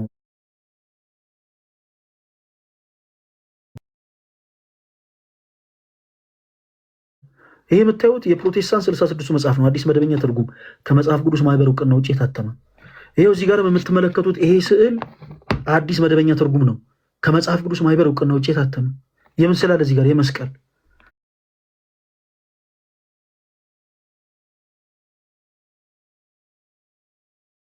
ፕሮቴስታንት የሆናችሁ ጦች ወንድሞች ይሄንን ስዕል ማን ነው ሳሉ ያላ ብላችሁ እንደኛው ናችሁ ጠይቁ ፕሊዝ ሰው ሲያጃጅላችሁ ባካችሁ አትጃጃሉ ሰው ሲያታለላችሁ ባካችሁ አትታለሉ ይሄንን ስዕል ማን ነው ሳሉ ያለን ዘይት ዝም ብሎ የሚሸጥላችሁን ሰው ዘይት እየገዛችሁ ከምትመለሱ ማስረጃ ጠይቁት ሲመልስልን በሉት ይሄን ጨው ግዙ በኢየሱስ ስም ሸንቀጥ አረጋችኋለሁ ምናምን እያሉ የሆነ ድመት ፈወስን ምን በቃ እንዲያሉ ድራማ የሚሰሩ ውሃ እየበጠበጡ ውሃውን ወደ ወተት ቀየር ነው የሚለውን ሰው በአጠቃላይ ከቃሉ ጎን ለጎን ይኸው እዚህ መጽሐፍ ቅዱስ ላይ ይሄም አዲስ መደበኛ ትርጉም ኦርቶዶክሳውያንን ስዕላት መጽሐፉ ሲያደሉ ምን እላችኋለን ማን ነው ሳሉ ያለን ከየት አምጥተን ይሳል ነው ብላችሁ ፕሊስ ጠይቁ። እናንተ ጠይቁ። ከዛ በኋላ ኑና በመጽሐፍ ቅዱስ ማስረጃ እናወራለን። ጋይስ በደንብ ይሄንን እንደኛ ሆናችሁ ነው መጠየቅ ያለባችሁ። እንደኛ ባጭሩ አሳጥሬ ስለ ቅዱሳት ስዕላት እናጠቃልና እንጨርስ። ቅዱሳት ስዕላቶች መጽሐፍ ቅዱሳዊ ናቸው ወይንስ አይደሉም ስንል ቅዱሳት ስዕላቶች ኦፍ ኮርስ መጽሐፍ ቅዱሳዊ ናቸው። አገልግሎታቸውስ ምንድን ነው እናያለን። ብዙ ጊዜ ፕሮቴስታንት ወንድመቶቻችን ጋር ስንወያይ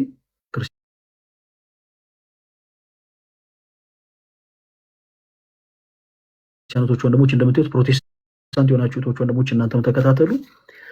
ስዕላት መጽሐፍ ቅዱስ አይደሉም ለማለት የሚሰጧቸው ጥቅሶች በራሱ ስህተት እንደሆነ ላሳያችሁ። ዘዳግም 4 እና ዘጸአት ምዕራፍ 20 ከቁጥር 4 ጀምሮ ያለው ክፍል ቃሉ ተመሳሳይ ነው። ገጸ ንባቡ ምን ይላል?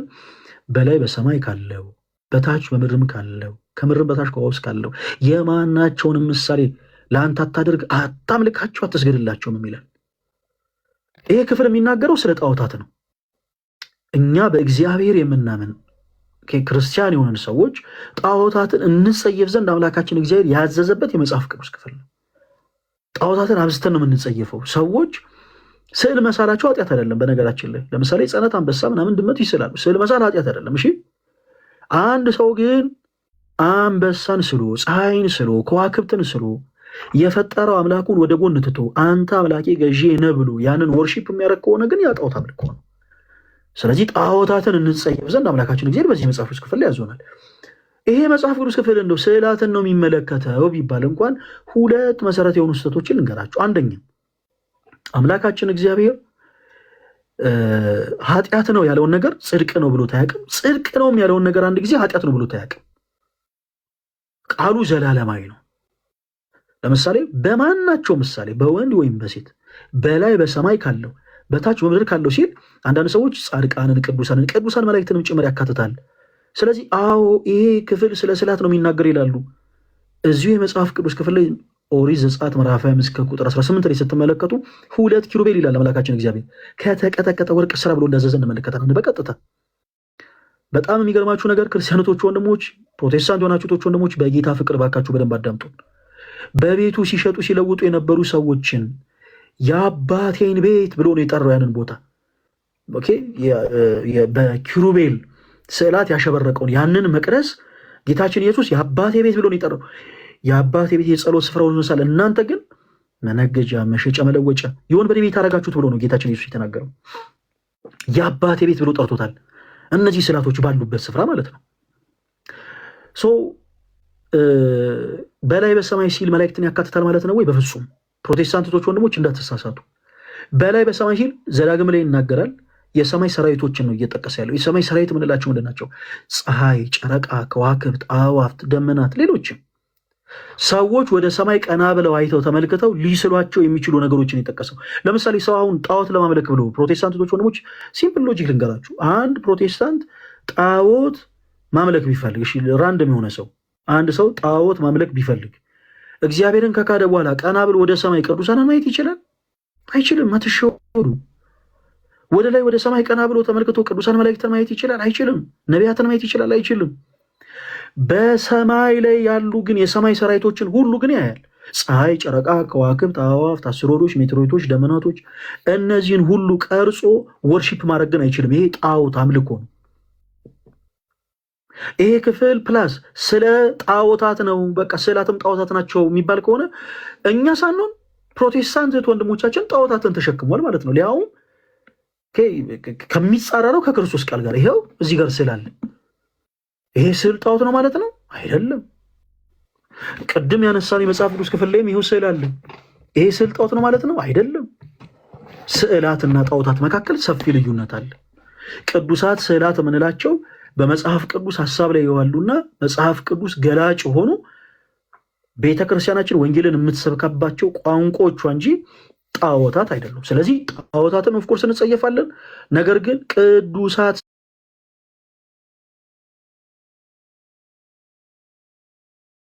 ስዕላቶች ጊዜ በተሰራው መቅደስ ማለት ነው በቤቱ ግንብ ሁሉ ዙሪያ በውስጥና በውጭ የኪሩቤል መላእክት ስዕላት እንደተሳሉ መጽሐፍ ቅዱስ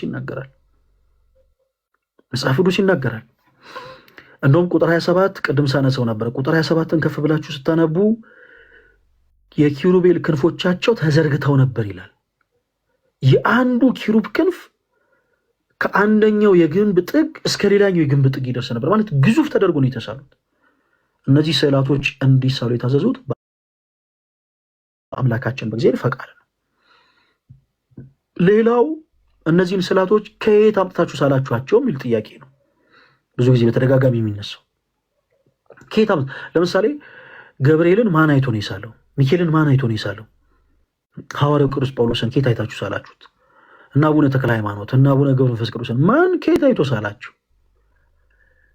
በቤተ ክርስቲያናችን አስተምሮ ቅዱሳት ስዕላት የፎቶግራፍ አገልግሎትን ነው የሚያገለግሉት የሚል ትምህርት የለንም። ቅዱሳት ስዕላቶች ገላጮች ናቸው። በመጽሐፍቶቻችን የተቀመጡትን ሀሳቦች ገላጭ በሆነ መልኩ ቅዱስ ቤተክርስቲያናችን ወንጌልን የምትሰብክባቸው እንጂ እነዚህ ቅዱሳት ስዕላቶች ይሄ ሌላ አይነት አገልግሎት ያላቸው የፎቶግራፍ አገልግሎት ያላቸው አይደሉም። ይሄ በብሉይ ኪዳን የቀረ አገልግሎት ነው ብሎ የሚሞኙ ፕሮቴስታንቶች አሉ። በአዲስ ኪዳን አማኝንን እያሉ ግን በአዲስ ኪዳን አማኝ ሆነው የመስቀል ስዕል ኦልሬዲ ይጠቀማሉ፣ ይገለግላሉ።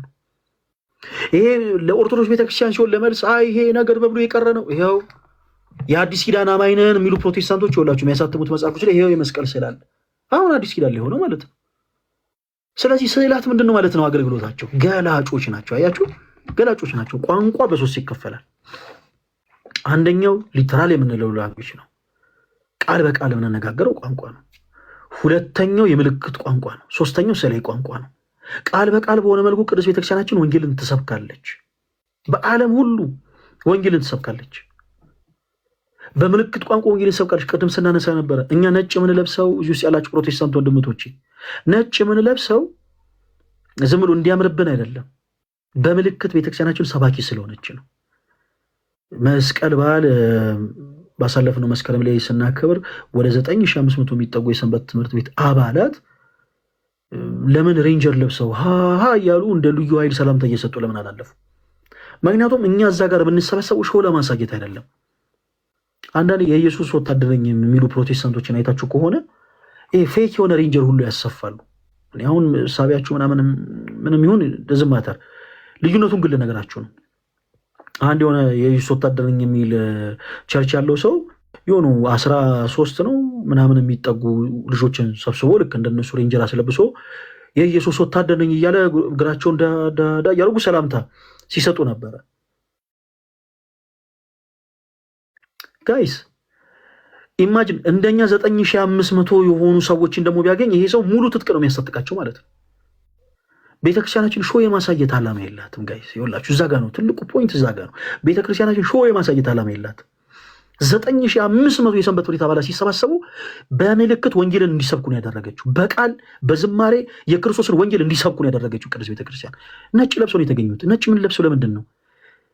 የእምነታችን ጀማሪና ፈጻሚ የሆነው ጌታችን ኢየሱስ ክርስቶስ ከድቅድቁ ጨለማ ወደሚደነቅ ብርሃን እንዳሸጋገረን ስለምንሰብክ ነው። ቤተክርስቲያናችን ያንን ታስተምራለች፣ ያንን ትሰብካለች። ስንዘምር እኛ ለጌታ ብለን ምንጨፍረው ሰይጣን የጨፈረ የለም፣ ምናወዛውዘው ዳሌ የለንም ጋይስ። እንዲህ አይነቱ ነገር በቃ ለእግዚአብሔር የሚቀር መስዋዕት ነው ብለን አናምንም፣ ጸያፍ ነው። እኛ ለኢየሱስ ብለን የምናወዛውዘው ዳሌ የለንም። ስንዘምር እናሸበሽባለን፣ እጆቻችን እናሸበሽባለን፣ ከዛ ደግሞ እናጨበጭባለን። በዚህ እንኳን በምልክት እየሰበክን ከክርስቶስ ሕማም ጋር ነው የምንተባበረው። ቤተክርስቲያን በምልክት ሰብካለች ያልናችሁ ያንን ነው። ከሊጦስጥራ አደባባይ እስከ ቀራንዮ ድረስ ጌታችን ኢየሱስ ክርስቶስ የተቀበላቸውን 13ቱን ሕማማት እያሰብን ጸሐፍት ፈሪሳውያን ወዲያ ወዲህ እያደረጉ እያንገላቱት እንደነበር እያሰብን እናሸበሽባለን። አባ ሕርያቆስ በቅዳሴው የሚፈራ ግሩም ነው፣ በእኛ ዘንድ ግን ትሑት ነው ያለው ጌታ የኃያል የሆነ አምላክ በሰዎች በጥፊ መጸፋቱን እያሰብን እናጨበጭባለን። እኛ የምናቀርበው ሰይጣናዊ ጭፈራ የለንም፣ የምናወዛውዘው ዳሌ የለም። ለኢየሱስ ብለን በምልክት ግን እንሰብካለን። እየዘመርን ምስጋናን እያቀረብን በምልክት ለክርስቶስ ወንጌልን እንሰብካለን። ቅድስት ቤተክርስቲያናችን በምልክት ቋንቋ ወንጌልን እንሰብካለች። ሌላው ስዕላዊ የሆነ ቋንቋ ነው። ቅድስት ቤተክርስቲያናችን ስዕላዊ በሆነ ቋንቋ ገላጭነት ወንጌልን ታስተምራለች። ለመሆኑ ከየት አይታችሁን የሳላችሁት ለሚለው ጥያቄ ዘጸአት ምዕራፍ 25ን ስትመለከቱ፣ አንደኛ ነገሥት ምዕራፍ 6ን ስትመለከቱ የትም ቦታ ላይ ኪሩቤልን የሳለው ሰው የኪሩቤል መላእክቶች ተገልጠውለት ነው ይሳላቸው የሚል ሐሳብ የለም።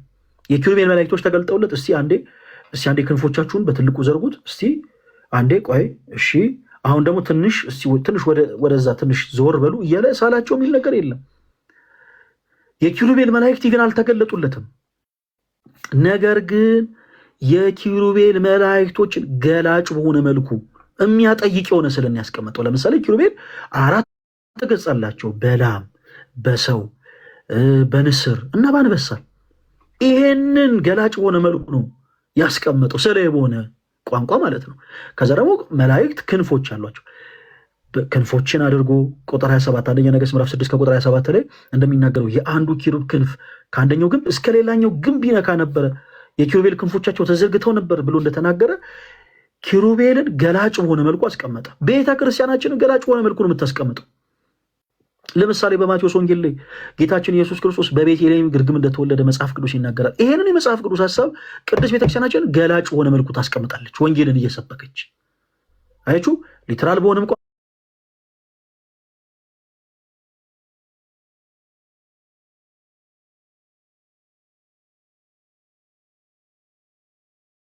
ሆነ ቋንቋ ነው የሚማሩት። ለምን?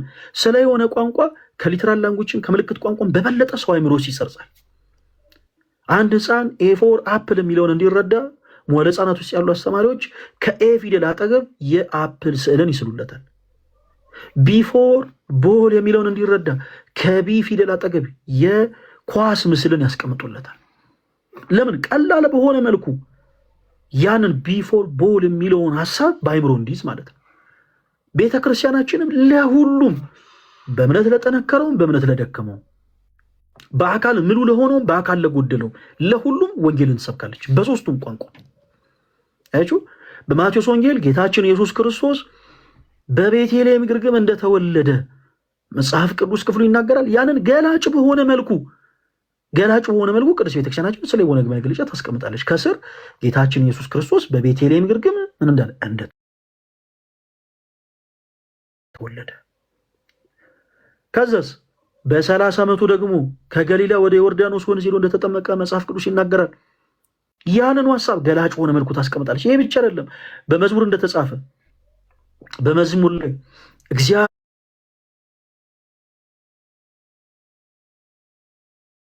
ክርስቶስ ዳግም ለፍርድ ሲመጣ የሚሆነውን በራእይ የተጻፈውንም ሐሳብ በአጠቃላይ ቅዱስ ቤተክርስቲያናችን ገላጭ በሆነ መልኩ ታስቀምጣለች።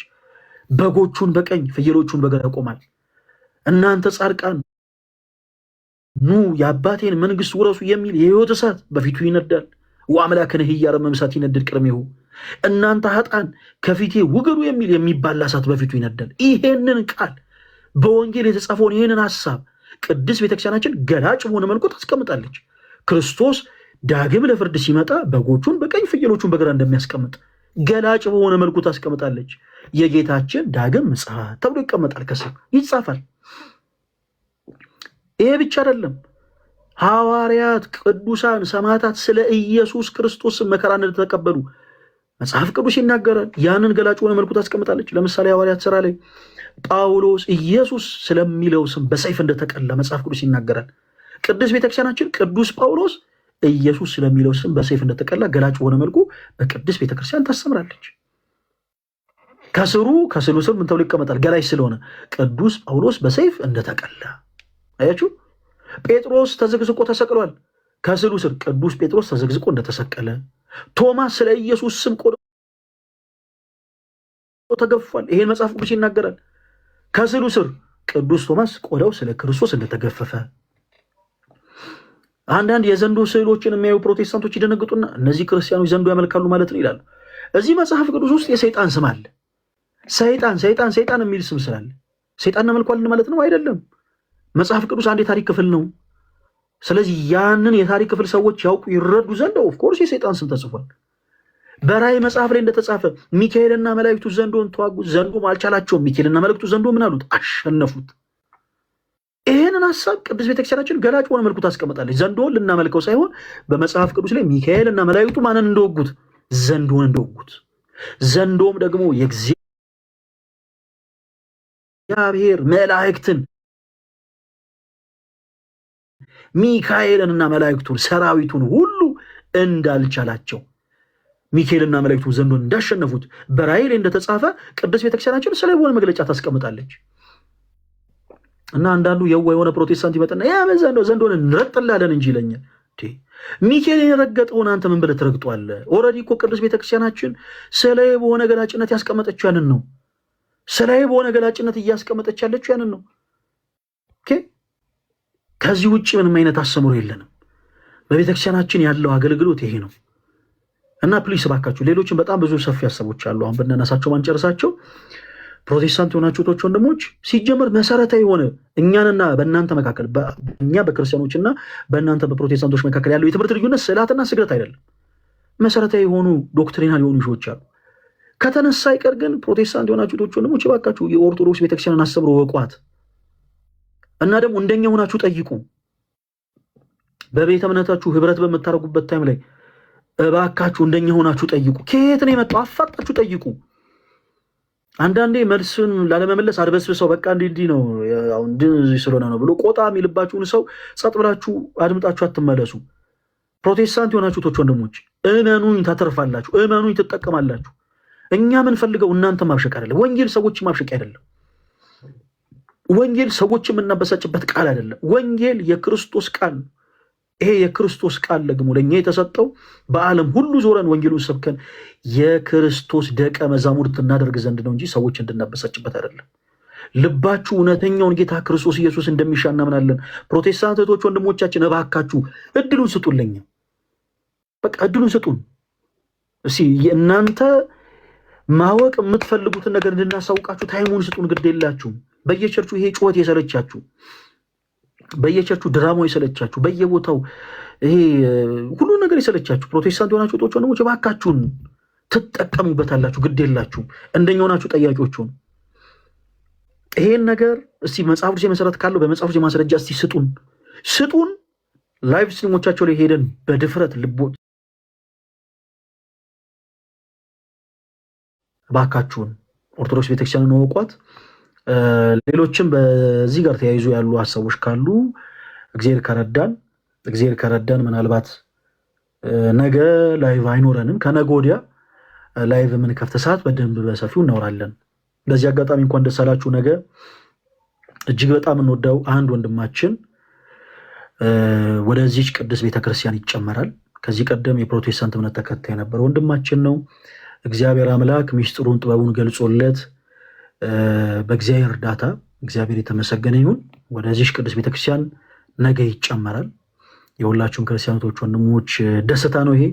በአንድ አጥ መመለስ እንኳን በምድር በሰማይ መላእክት ዘንድ እንኳን ደስታ ይሆናልና ነገ ያው ላይቭ አንኖርም፣ ከነገ ወዲያ ግን ይኖረናል። ስለዚህ ከነገ ወዲያ በሚኖረን ታይም ላይ ሁላችሁ መታችሁ ጥያቄዎቻችሁን ማቅረብ ትችላላችሁ። በጣም ስለመሸ ባጭሩ እዚህ ጋር ላሉ ሰዎች እድል ልስጥ። ማኪ የሚል አካውንት ይሰማል? አዎ ይሰማል።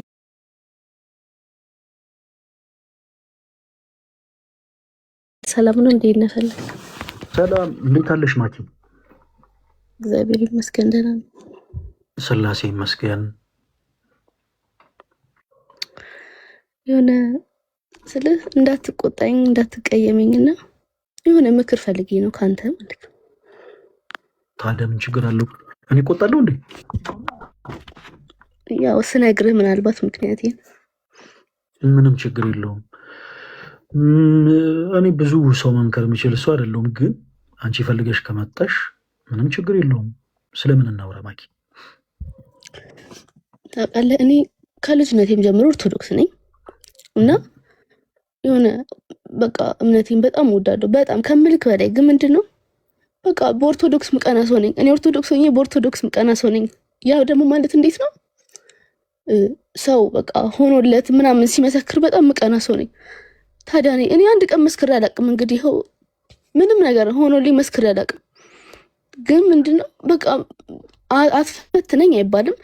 በጣም በቃ ነገሮች ሲጫጫኑብኝ ምናምን ቸርች ሄድኩኝ። ቸርች ሄጄ ማተቤን ሳላወልቅ ነው እንግዲህ ሄድኩትና ሄጄ ይሄ ፓስተር ዴቭ ቸርች የሚባል አለ፣ እዛ ሄድኩኝ። በቃ ሰው ሁላ እዛ እየሄደ እየተደሰተ ምናምን ሲመጣ እስቲ ቆይ እኔ ስለምን አልሄድም ብዬ ሄድኩኝ። ሲሄድ መጣ። እዛ ሁሉም በቃ እየዘመሩ ነበር፣ እኔም ቆም ያለው። ከዛ ድንገት መጣ ዴቭ፣ ፓስተር ዴቭ የሚባል አለ። ልክ እሱ መጣ ወደ እኔ። ሲመጣ በጣም ደንግጬ ተንቀጠቀጥኩ። ልክ ስንቀጠቀጥ ነይ ነይ ብሎ መድረክ ላይ አወጣኝ ማለት ነው። ከዛ መድረክ ላይ አውጥቶኝ በይ አሁን 3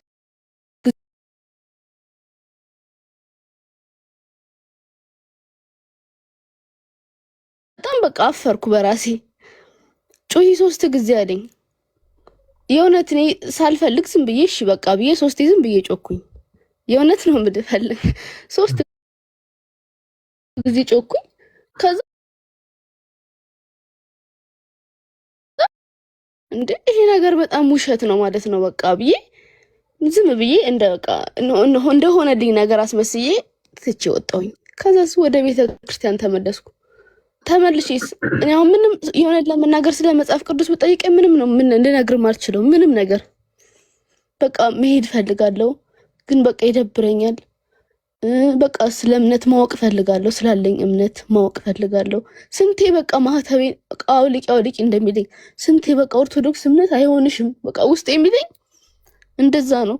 በቃ ሳይግ ምናምን በቃ አሁን ላይ መዝሙር ሰማለው ምናምን፣ ግን በቃ በጣም በቃ እንጃ ይከፋኛል፣ ያስለቅሰኛል ምናምን ስልክ በቃ እስከ እንትን ድረስ ሄጃለሁ። በቃ እስከ ገዳም ድረስ ሄድኩኝ፣ ስውራ ማርያም ሄድኩኝ። በቃ ግን በቃ እኔ እንጃ ምንም ሆኖልኝ አያውቅም። አንድ ቀን ጸሎት ጸልዬ ራሱ ተሳክቶልኝ አያውቅም። ለምን እያልኩ በቃ ሁሌ እኔ እንጃ። ሰው ግን ሲሆንለት የእውነቱን ነው እያልኩ ታዲያ ለኔ ለምንድን ነው የማይሆነው እያልኩ በቃ እኔ እንጃ። አይዞሽ ማኪ፣ ምን አለ መሰለሽ፣ በመጀመሪያ በጣም ስላገኘንሽ በጣም ደስ ብሎናል። እንኳን ደህና መጣሽ ማኪ። ከዛ ምን አለ መሰለሽ፣ አንዳንድ ነገሮችን ያው አንቺ ብቻ ሳትሆኚ ሁላችንም ልንረዳ ይገባል ማኪ። አሁን ከዚህ በኋላ የምነግርሽን ነገሮች ብትሺ በደንብ ልብ ብለሽ ብትሰሚ መልካም ነው። መውደቅሽ ችግር የለውም እሺ። አሁን እኛ እዚህ ውስጥ ያለን ክርስቲያኑን እህት ወንድሞችሽ፣ በእምነት የምንመስልሽ እህት ወንድሞችሽ፣ አንቺ እንዴት ፕሮቴስታንት ቸርች ትሄጃለሽ እንዴት እንዲህ ታደርጊያለሽ ብለን አንቺ ላይ የመፍረድ ሞራሉ የለንም። ለምን ይመስልሻል ሞራሉ የለንም? ምክንያቱም አንቺ ላይ ከአንቺ በላይ ስልጣን ያለው ጌታ ክርስቶስ እንኳ ሳይቀየም የትላንት ማንነትሽን ሳይመለከት ለዛሬ አድርሶሻል ማኪ። የንስሐን ዕድሜ ሰጥቶሻል ማለት ነው። ሰው እኛም እህት ወንድሞችሽ በዚህ አይነት ጉዳይ ላይ በፍጹም አንቺ ላይ ልንፈርድ አንችልም። እንዲህ አይነት ነገሮች የተፈጠሩበት ስህተት ምንድን ነው? ቅድም አንቺ እንዳልሽው የሆኑ ነገሮች ልለምናለሁ ፈጣሪን ብዙ ጊዜ አይሳካልኝም ምናምን። ማኪ እኔ 2 ነገሮችን ላንሳልሽ። በመጀመሪያ እንኳን ወደቅሽ፣ እንኳን ፕሮቴስታንት አዳራሽሽ። ዛሬ ፕሮቴስታንት አዳራሽ ሄደሽ ባይሆን ኖሮ ከዚህ ቅዱስ ቤተክርስቲያን ውጭ ያለው ነገር ሁሉ ጨለማ እንደሆነ አታውቂም ነበር። ሰው አይኑን ለተወሰነ ደቂቃ እስካልጨፈነ ድረስ እግዚአብሔር ብርሃን እንደሰጠው አያውቅም፣ አይረዳም። እንኳንም ወደቅሽ። ግን ቅዱስ ዮሐንስ አፈወርቅ እንደሚለው መውደቅ አዳማዊ ነው። እሺ መውደቅ አዳማዊ ነው፣ ወድቆ መቅረት ነው ግን አጋንንታዊ። እንኳንም አንቺ ወድቀሽ አልቀረሽ፣ እንኳንም ያ ስህተት እንደሆነ አውቀሽ ተረተሽ፣ እንኳንም ከነስህተትሽ ከነድክመትሽ ከነጉለትሽ እንኳንም ወደ ቤትሽ ተመለሽ። ከሰው ስህተት ከብረት ዝገት ከእንጨትም ደግሞ ጭስ አይጠፋም ማኪ። እኛ ሰዎች ነን። አሁን እዚህ ጋር ለምሳሌ አሁን አንቺን እየመከረ የምታዩ ፈለገ አትናትዮስ የሆነ ሰዓት ላይ ይወድቃል። ወድቄ አውቃለሁ፣ ተሳስቼ አውቃለሁ፣ ጌታዬን በድዬ አውቃለሁ። ግን ደግሞ ወድቄ መቅረት የለብኝም። በቃ ሰይጣንን መበቀል እፈልጋለሁ። ሰይጣንን መበቀል አለብሽ አንቺ። እዚህ ውስጥ ያላችሁ ቶች ወንድሞች ሰይጣንን መበቀል አለባችሁ። ሰይጣንን የምንበቀለው እንዴት ነው? ያሰራንን ኃጢአት ያሰራንን ነውር ለካህን እየተነዘዝን ነው። እና እንኳንም ወደሽ መጀመሪያ ደረጃ። ከዛ በመቀጠል የአንዲት እህትን ታሪክ አነሳልሻለሁ። ከዛ በፊት ስለ ራሴ ልንገርሽ የተወሰነ። እኔ ከዚህ ቀደም ከ2007 ዓ.ም ጀምሮ እንግዲህ ከስንት ዓመት በፊት እንደነበር ኢማጂን 2007 ዓ.ም ላይ ስፖርተኛ ነበርኩ። ሩጫ ምናምን ሮጥ ነበረ እና የኔን ህልም ልነግርሽ አልችልም። የኔን ህልም ልነግር እዚህ ውስጥ ያላችሁት ወንድሞች የኔን ህልም ልነግራችሁ አልችልም። በቃ ዓላማዬ ያለ እረፍት ከሀገር መውጣት ብቻ ነው። ቤተክርስቲያን አላቃትም። እንኳን አሁን ላይ እንደዚህ ስለ ቤተክርስቲያኔ ትምህርት ማቀውን ያክል እንዲህ ነው ለማለት ይቀርና ቤተክርስቲያን ፈጽሞ ነው አላቃትም። በቃ በስም ብቻ አለናል ክርስቲያን የምንባል በአንገታችን ማተብ አስረን የሆነ ታይም ላይ ዝም ብለን ቤተክርስቲያን ሄደን እንደው ጸበል ጠጥተን ምናምን ምን ተብሎ እንኳን እንደሚጸለይ ሳናውቅ ዝም ብለን የምንመለስ ልክ እንደዛ አይነት ሰው ነበርኩ 2007 ዓመተ ምህረት እና የኔ ትልቁ ጸሎት ምንድነው መሰለሽ? በቃ እንደው ፈጣሪ ውጭ ሀገር ውሰደኝ ነው። በቃ ልቤ አብጦ ሊፈነዳ ልነግርሽ አልችልም። እንዴት በቃ ውስጤ ያለው ጉጉት ምናምን በቃ የምፈልገው ውስጤ ያለው ሐሳብ በአጠቃላይ ውጭ ሀገር መውጣት ነው እና እግዚአብሔር ረዳንና ጻድቃኔ ማርያም ገዳም ፍልሰታ ጾምን። የ2007 ዓመተ ምህረት የመጨረሻ ወር አካባቢ ፍልሰታ ጾምን። ሱባኤ ለመያዝ ወደ ጻድቃኔ ማርያም እንሄዳለን እና ጻድቃኔ ማርያም ስንሄድ እኔም ጓደኞቼም የምንጸልየውን ጸሎት ብትሰሙ እውነት ስቃላችሁ። አሁንም እንደዚህ አይነት ጸሎት የሚጸልዩ ሰዎች ይኖራሉ። መተንፈስ ስጦታ በሆነበት በዚህ ዘመን፣ ጤናማ ሆኖ መኖር ስጦታ በሆነበት በዚህ ዘመን እኛ ምን ለምነው እንደው እመቤቴ ማርያም እንደው መኪና ስጪኝ፣ እንደው ውጭ ሀገር እንድሄድ እርጂኝ፣ እንደው በቃ እንደው ጌታዬ ይርዳኝ፣ ገንዘብ እንዳገኝ ይርዳኝ፣ ሀብታም እንደሆነ እርዳኝ። በቃ ይሄን እንዲህ ነው የምንለው። ማኪ በደንብ አድርገሽ አዳምጪ። በህይወቴ ትልቅ ትምህርት ነው የተማርኩት። እኔ እባካችሁ ሁላችሁም ተከታተሉ። ጻድቃኔ ማርያም የዛን ሰዓት አንድ ሊሻን የሚባል ወንድማችንን እኔ መርሳት አልችልም። ሁለቱም አይኖቹ ማየት የማይችሉ ልበ ብርሃን የሆነ ወንድማችን ነበር እና ወይኔ እንዴት ብዬ ልንገራችሁ ጋይስ።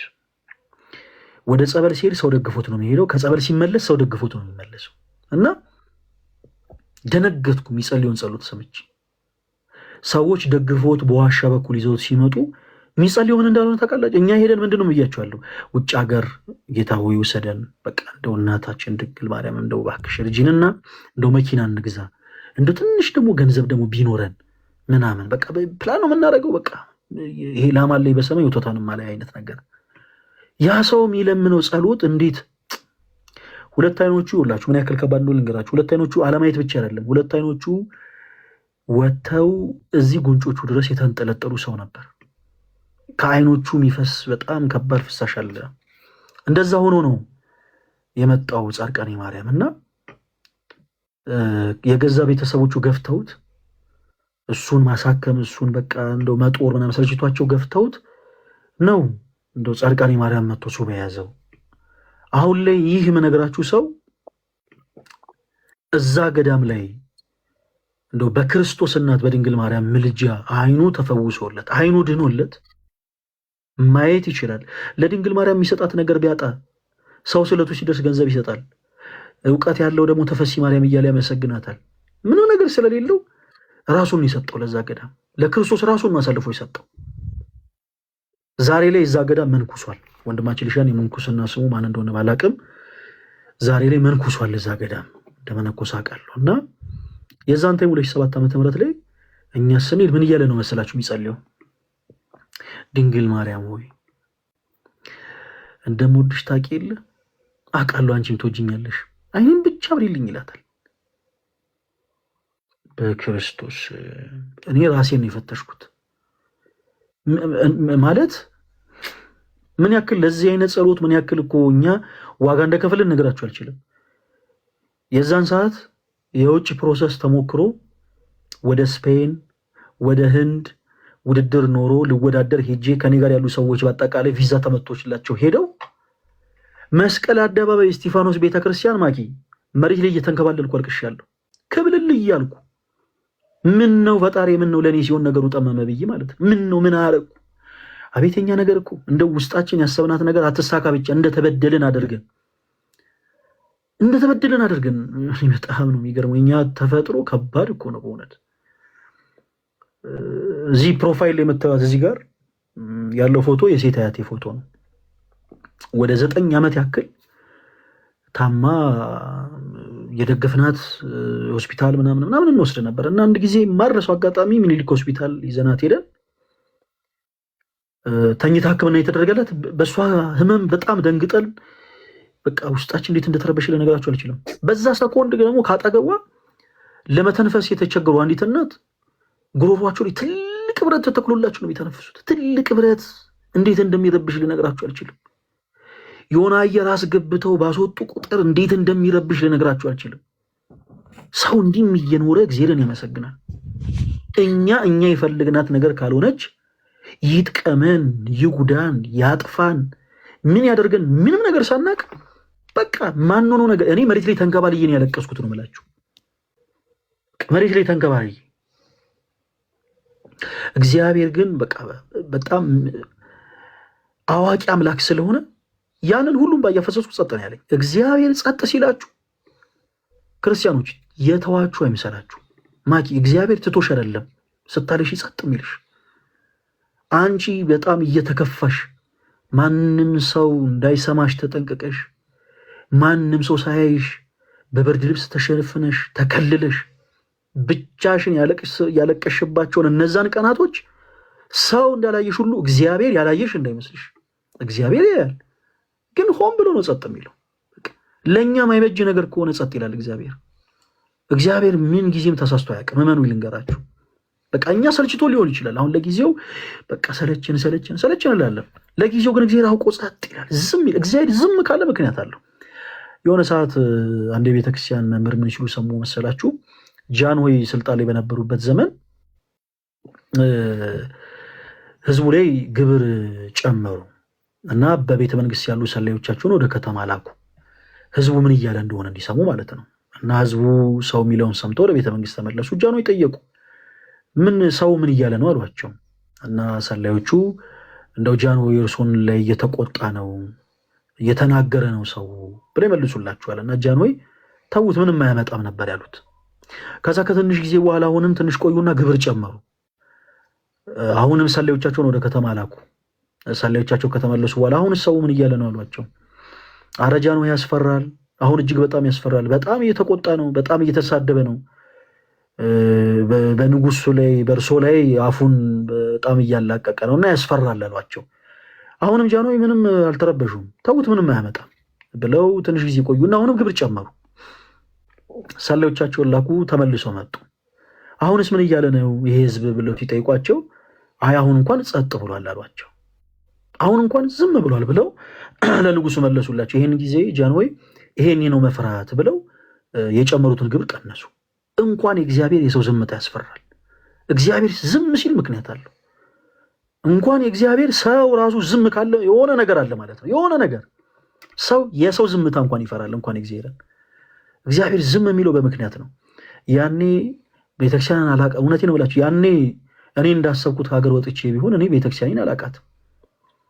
ይሄን ያክል እንደው ማገልገሉን ተዉት፣ እንደው ስለ ቤተክርስቲያን መመስከሬን ተዉት፣ እንደው የሆነ ማቃትን ነገር ማካፈሌን ተዉት። ቤተክርስቲያንን አውቃት አልኖርም ነበር። የክርስቶስን ስጋውን አልበላም ነበር። የክርስቶስን ደም አልጠጣም ነበር። ግን እግዚአብሔር በቃ ሳታቀኝ ከዚህ ሀገር አትወጣም ስላለ ፈቃዱ ስለሆነ መሬት ላይ ስንከባለል እያየኝ ጸጣል። ለምን? የተሻለውን ነገር ያውቃል። እዛ ከሄድኩ በኋላ ምን እንደሚገጥመኝ እኔ አላውቅም። በሰው እጅ ልጥፋ፣ በሰው እጅ ልሙት፣ አደጋ ይድረስብኝ፣ ከባድ ህመም ልታመም፣ ምንም የማውቀው ነገር የለም። እግዚአብሔር ግን ሁሉን አዋቂ ስለሆነ ሳለቅስ ጸጥ አለኝ። ማኪ ይኸውልሽ አንቺ አሁን ላይ እግዚአብሔር በቃ ምንም ለምኜው እያሳካልኝ አይደለም ያልሻቸው ነገሮች በአጠቃላይ ለአንቺ ይሁኑ አይሁኑ አንቺ አይደለሽም የምታውቂው።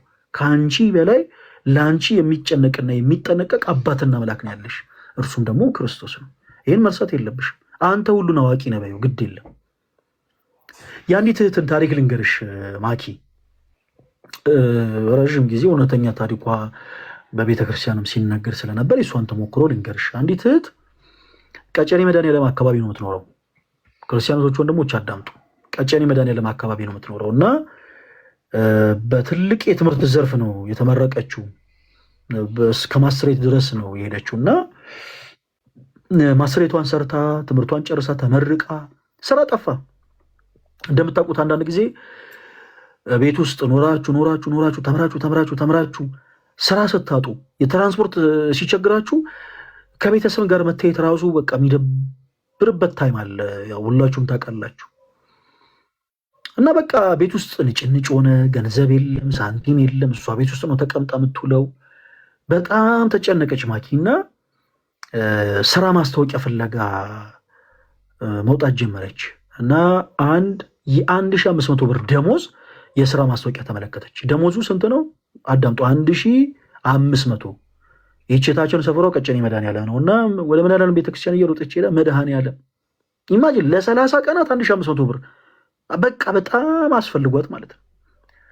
በቃ አንተ የሚሳነ ነገር የለም እባክህን እንጀራ ስጠኝ አደራህን ብላ ሻማ አብርታ ጸሎት አድርጋ ወደ ውድድሩ ቦታ ትሄዳለች። የትምህርት ማስረጃዋን ታሳያለች። ለሞራሏ ሳይጨነቁ ማኪ ለሞራሏ ሳይጨነቁ አንፈልግም ብለው አባረሯት እና እያለቀሰች ነው የተመለሰችው። እያለቀሰች አንዳንዶቻችን በየዋህነት ምንለውን አናውቅም እና ቤተክርስቲያን ፊት ቆመችና አይ መድኃኔዓለም ታዘብኩ አለች። ታዘብኩ እንዴት እቺን አሁን 1500 ብር ነው መድኃኔዓለም ለኔ እንዴት አሰጠኝም ይሄን እንጀራ ምን አለ ቤተሰቤን ብጦር ታዘብኩ አለች። እግዚአብሔር ዝም አለ። ይኸውላችሁ ስታለቅስ ምንም መልስ አልሰጣትም።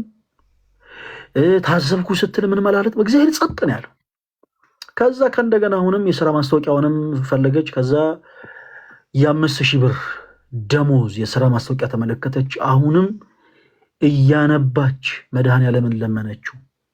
መድኃኔዓለም አንተ የሚሳነ ነገር የለም፣ ይሄን እንጀራ እባክህ ስጠኝ፣ ሰለቸኝ የቤት መቀመጥ፣ በቃ ወጥቼ መለስ ዘንድ እርዳኝ፣ አንተ ከፊት ቅደም፣ እባክህ እኔን እንጀራ ስጠኝ ብላ ጸሎት ጸልያ ስለት ጨምራ ተሰላካ እንደገና ሄደች። ለሞራሏ እንዲህ በቃ ወይኔ እንዲህ ህይወታችሁ ብጥብጥ ያለ ሰዎች ትኖራላችሁ። በቃ ሁሉ ነገር ጥምም ብሎባችሁ መታቆ ማለት ነው። እና ሄዳ ኢማጂን ማስሬቷን የሰራች ሰው ነች እኮ ሄዳ ለሞራሏ ሳይጨነቁ ኢቭን እንደ ታምራለች ትምህርት አላት እንኳን ሳይሉ ለሞራሏ ሳይጨነቁ የእሷን ያክል እንኳን ያልተማሩ ሰዎች አንፈልግም ብለው መለሷት። አሁንም እያለቀሰች ስቅስቅ ብላ ተከፍታ ወደ መድኃኔዓለም ቤተክርስቲያን መጣ። አይ መድኃኔዓለም ታዘብኩ አለች። መልስ አልሰጠም እግዚአብሔር። ከዛ በቃ ተወች፣ ስራ መፈለጉን ተወች፣ ማፈላለጉን ተወች። ቤተክርስቲያን ሄዳ ነጠላ ለብሳ መሳለሙን ተወች። በቃ ራቀሽ ከቤተክርስቲያን። እንዲህ አይነት ነገር በህይወታችሁ ገጥሟችሁ ከቤተክርስቲያን የራቃችሁ ሰዎች፣ የደከማችሁ ሰዎች ዓለም ይወላችሁ ስራዋ መንጠቅ ነው ማኪ። ዓለም ሰላምሽን ስትነጥቅሽ፣ ዓለም የነጠቀችሽን ሰላም ፍለጋ ፕሮቴስታንት አዳራሽ መሄድ የለብንም። ጨለማ ቦታ ሰላም ልናገኝ አንችልም። በቃ ዓለም ሰላማችሁን ነጥቃችሁ ባዕድ አምልኮ ቦታ ጠንቋይ ቤት የምትሄዱ ሰዎች በምንም ተአምር ዓለም የነጠቃቻችሁን ሰላም እዛ አታገኙትም። ሰላማችሁን አታችሁ ሳትፈልጉት ተበሳሽታችሁ አዝናችሁ ሊሆን ይችላል ከማታውቁት ሰው ጋር በየምሽታ ቤቱ እየዞራችሁ የምትተኙ ሰዎች ዓለም የነጠቀቻችሁን ሰላም ዓለም መልስ አትሰጣችሁም። ዓለም ስራዋ መንጠቅ ነው። ዓለም ስራዋ መንጠቅ ብቻ ነው። ያንን ሰላም ግን መልሶ መስጠት የሚችለው ማን ነው? ጌታችን ኢየሱስ። 2 ደቂቃ ብቻ ጊዜ ወሰዱና እስኪ ቤተክርስቲያን ቁጭ በሉ። ታውቃለህ እግዚአብሔርን አትስሙት። በቃ እንደው በሰርክ ጉባኤ ጠብቃችሁ አትሄዱ፣ ችግር የለም። እሺ ቅዳሴም ይሁን አታስቀድሱ፣ ግድ የለም። ዓለም የነጠቀቻችሁን ሰላም ግን እስቲ ቁጭ በሉ 2 ደቂቃ ሄዳችሁ ቤተክርስቲያን እመኑኝ፣ በቃ እመኑኝ 2 ደቂቃ ሄዳችሁ ተቀመጡ። ዓለም የነጠቀቻችሁን ሰላም ውዝን ሰከንድ ክርስቶስ በመቅደሱ ይመልስላችኋል። ቤተክርስቲያን ውስጥ የሚነፍሰው ነፋስ ራሱን የቻለ ሰላም የሚነፍሰው ነፋስ እግዚአብሔር ምስክሬ። እና ይቺ ሴት በቃ ከቤተክርስቲያን ራቀች። ምናለች እና ጓደኞቿ አንድ ማስታወቂያ ተመለከቱና ደወሉላት። በአንቺ የትምህርት ዘርፍ አንድ የሥራ ማስታወቂያ ተመልክተናልና ሄደሽ ተወዳደሪ ያሏት። ሊሳካ ይችላል ግድ የለሽም ቶሎ በያሏት። አይ እኔ ነገር አለች፣ ያው ተስፋ ቆርጣለች። እኔ ነገር ተውት እስቲ ብላ ታነሳች። ከዚህ በፊት ምን ታደርጋለች ብያችኋለሁ። የመጀመሪያ እርምጃ ወዴት ነው? ወደ መድኃኔዓለም ቤተክርስቲያን። በአሁኑ መድኃኔዓለም መሳለም የለም፣ ቤተክርስቲያን መሳለም የለም። ልብሷን ለባብሳ ቤተክርስቲያኑን እያየች ዝም ብላ ሄደች፣ ወደዛ ቦታ ማለት ነው። አልተሳለመችም። አንተ ታውቃለህ እርዳኝ፣ ይህን እንጀራ ስጠኝ ኢቭን አላለችም። በቃ ጸጥ ብላ ሄደችው። በዚህ ታይም እንኳን እግዚአብሔር አምላክ እንደ ሰው ተቀይሞ ምንም ነገር አላለም። ጸጥ ነው ያለው። ሄደች። የትምህርት ማስረጃውን አስገባች ሆናለች እና ያልጠበቀችው ነገር ተመለሰላት እና በጣም ነው የምንፈልግሽ አሏት። በቃ እኛ የምንፈልገው እንዳንቺ አይነት ሰው ነው፣ በዜሮ ዓመት የስራ ልምድ ነው ሰውም እንዲሰራ የምንፈልገው፣ እንፈልግሻለን አሏት። እና ደሞዙ ስንት እንደሆነ ስጠይቃቸው 30 የኢትዮጵያ ብር 30 ሺህ ብር 30 ሺህ የኢትዮጵያ ብር። ደነገጠች እና እምባዋን የቀደማት አነባች፣ አለቀሰች። ነገ ስራ ብጀምር እችላለሁ? አዎ ትችያለሽ፣ ነገውኑ ስራ ጀምሪ፣ በቃ እናመሰግናለን አሏት። ፋይሏን እንዳለ ተቀበሉ፣ ኮፒ አድርገው የምትወስደውን ነገር ሰጧት። እያለቀሰች ወደ መድኃኔዓለም ቤተክርስቲያን ሄደች እና በአሁኑ መድኃኔዓለም ቤተክርስቲያን ሄዳ አንገቷን ቀና ሳታደርግ በራሷ አፍራ ምን እንዳለች ታውቃላችሁ? አይ መድኃኔዓለም ታዘብከኝ አይደል አለች። ይሲ የእሷን ፖቴንሻል ክርስቶስ ያውቃል። ሰው የእሷን አቅም ሊያቀላት፣ የእናንተን አቅም እግዚአብሔር ብቻ ነው የሚያውቀው። ምን ማድረግ እንደምችሉ እግዚአብሔር ብቻ ነው የሚያውቀው። እሷ ግን ቸኩል 1500 ብር ካልሰጠኝ፣ በወር 1500 ብር ካልበለው ይሄ ደሞዝ የኔ ካልሆነ ስትል እግዚአብሔር ነው በቃ ሁሉን አዋቂ ነው እርሱ፣ ይሄ ለአንቺ አይገባሽም ማለት። እሷ ግን በተቃራኒው ሄደ፣ አይ መድኃኔዓለም ታዘብኩ አለች። ለእርሷ የሚበጀውን ላድርግ ባለ። ብዙዎቻችን እንቸኩላለን። ክርስቲያኖቶች ወንድሞች አትቸኩሉ። እግዚአብሔር ሁሉን በጊዜው ነው የሚያከናውነው። ሁሉም የሚሆነው ለበጎ ነው። አሁንም ሄደች፣ የ5000 ብር ደሞዝ እንጀራ የሚሆናት መስሏት ሄደች። መድኃኔዓለም ይህን እንጀራ ካልሰጠኸኝ አለችው። ቸኮለች፣ አነባች፣ አለቀሰች። ሄደች፣ ለሞራላ ሳይጠነቀቁ ተመለሰች። ስታነባ ስታለቅስ መድኃኔዓለም ሳያያት ቀርቶ አይደለም ጸጥ ያለው፣ ለእሷ የተሻለ ነገር እንደሚመጣ ግን ያውቃል። የጨለመው ጊዜን አሳልፎ ፀሐይን እንደሚያበራላት ያውቃል መድኃኔዓለም። ስለዚህ ጸጥ አለ። ሰው ግን ይቸኩላል። አሁንም ሄደች፣ መድኃኔዓለም ታዘብኩ አለችው። ጊዜው ሲደርስ ግን የእርሷን አቅም የሚያውቀው ጌታ፣ የእርሷን አቅም የሚያውቀው አምላክ፣ የእርሷን እውቀት የሚረዳው አምላክ 30,000 የኢትዮጵያ ብር ደሞዝ እንዲኖራት አደረገ። የዚህን ጊዜ አንገቷን ደፍታ ሄዳ አይ መድኃኔዓለም ታዘብኩ አለችው። እና ክርስቲያኖቶች ወንድሞች በብዙ ነገር እግዚአብሔርን እየለመናችሁት ሊሆን ይችላል። በጣም በብዙ ነገር እግዚአብሔር በምንም ነገር አይሳሳትም። እንደው ካልተደረገልን ነገር ይልቅ የተደረገልን ነገር ይበዛል። ማኪ አሁን አንቺ ያለሽን ጤና ማለት ነው ስለት እየተሳሉ የሚፈልጉ ሰዎች እንዳሉ ታውቂያለሽ። አንቺ የሚያስጨንቅሽ አሁን ሌላ ነገር ነው። አላቅም ምን እንደሆነ፣ ወይ ስራ ሊሆን ይችላል፣ ወይ የሆነ ገንዘብ የምታገኝበት ነገር ሊሆን ይችላል፣ ወይ የተሻለ ህይወት ሊሆን ይችላል፣ ወይ ትዳር ሊሆን ይችላል። አላቅም ምን እንደሆነ፣ ወይ ቤት ውስጥ ሰላም ላይኖር ይችላል። ሰላምን ብቻም ሊሆን ይችላል የምትጠይቂው። ግን አንቺ አሁን ይሄ የምትተነፍሽውን ይህን ጤናማ የሆነ እስትንፋስ፣ አንቺ ያለሽን ይህን ጤናማ የሆነ አካል፣ ጤናማ የሆነ ሁኔታ ጸሎት እያደረጉ እየተማጸኑ እግዚአብሔርን የሚለምኑ ሰዎች እንዳሉ ታውቂያለሽ። ሌላውን ተዩ፣ መሳሉን ጤናማ የሆነን ነገር እንዲሰጣቸው መለመኑን ተዩ። ማኪ ጎሎባቸው የሚያመሰግኑ ሰዎች እንዳሉ ታውቂያለሽ። አይኖቻቸው እማያዩ ሆነው ልበ ብርሃን ሆነው እግዚአብሔርን ተመስገን እንኳንም ለዚህ ያደረስገን የሚሉ ሰዎች አሉ። አካላቶቻቸው ጎለው እጅ ሳይኖራቸው እግር ሳይኖራቸው ብዙ ነገር ጎሏቸው እግዚአብሔርን ተመስገን ተመስገን እንኳን ለዚህ ያደረስገን የሚሉ ሰዎች አሉ። እንኳንም እድሜን ጨመርክልን የሚሉ ሰዎች አሉ። አንቺ ያለሽ ነገር ለሌሎች ሰዎች ጸሎት ነው። ያንን አትርሺ ማኪ። እግዚአብሔር ያደረግልሽን ነገር ረስተሽ ስለ እርሱ ማመስገንሽ ረስተሽ ይሄን እፈልጋለሁ ይሄን እፈልጋለሁ ይሄን እፈልጋለሁ ብለሽ በቃ ፕሊስ በቃ ይሆናል አይደለ ዳትማች ብዙ እንዳታማሪ፣ ከክርስቶስ ጋር ራስሽን እንዳታረቂ። ከዛ ውጪ መርሳት የሌለብሽ ነገር አባታችን ክርስቶስ ሁላችን ይወደናል። ክርስቶስ የሁሉ አባት ነው። አንድ አባት ሕፃን የሆነች ሴት ልጁ ስኳር ሰርቃ ስትቅም ሲያገኛት መቼም በፍልጥ ቅጥቅጥ አያረጋትም። ወላጅ አይደል? አባት ስለሆነ አፏ ላይ ያለውን የተረፈውን ስኳር እየጠረገ እቅፍ አድርጎ ነው ቀስ እያለ እንዲህ አይነት ነገር እንዳትለምድ የሚያደርጋት። ክርስቶስ ደግሞ ከዛም በላይ ነው። ከዛም በላይ ጌታ ሆይ የእሱ ፍቅር ይለያል። እስከምን ድረስ እንዳፈቀረን መርሳት የለባችሁም። እስከ ሞት ድረስ ነው ያፈቀረን ክርስቶስ እኛን እስከ ሞት። ሰው ሰውን ሲወድ ማለት ነው ምክንያት አለው። ሰው ማኪ ሰውን የሚወድበት ምክንያት አለው። ኢቭን እናት ልጇን የምትወድበት ምክንያት አላት። የጌታ ግን ይለያል። እኛን እንዲሁ እኮ ነው የወደደን እኮ ጸጋው በእምነት አድኗችኋልና ማንም እንዳይመካ ከሥራ አይደለም የተባለው ለዛ ነው። ኤፌሶን ላይ ቅዱስ ዮሐንስ በወንጌሉ እግዚአብሔር አንድያ ልጁን እስኪሰጥ ድረስ ዓለምን እንዲሁ ወዷልና ያለው ለዛ ነው። እንዲሁን የወደደን ጌታ ምንም አድርገንለት አይደለም። እንደው ለእሱ ያደረግንለት ምንም ነገር ኑሮ አይደለም። በቃ እንዲሁን የወደደን እንዲሁ ያፈቀረን እርሱ ብቻ ነው። እንዲሁ ነው የሚወደን እርሱ።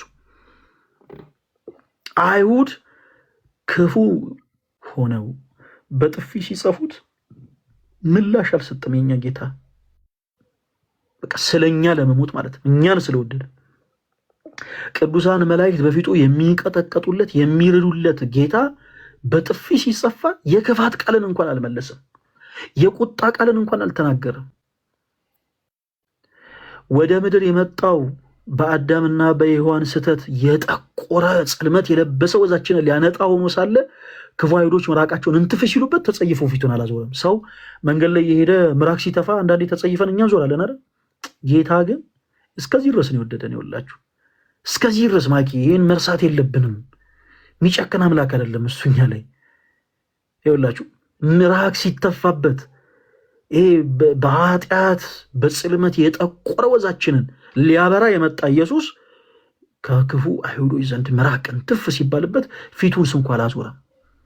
ተጸይፎ ወደኋላ ዞር አላለም።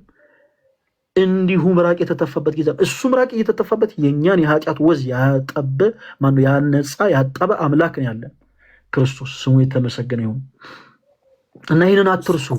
ለእኔ ያልታየኝ በቃ እሱ ነው። ፍቅሩ ያልገባኝ በቃ ምንም እኔ አላቅም። ፈለቀ ምን ብዬ ላስረዳ?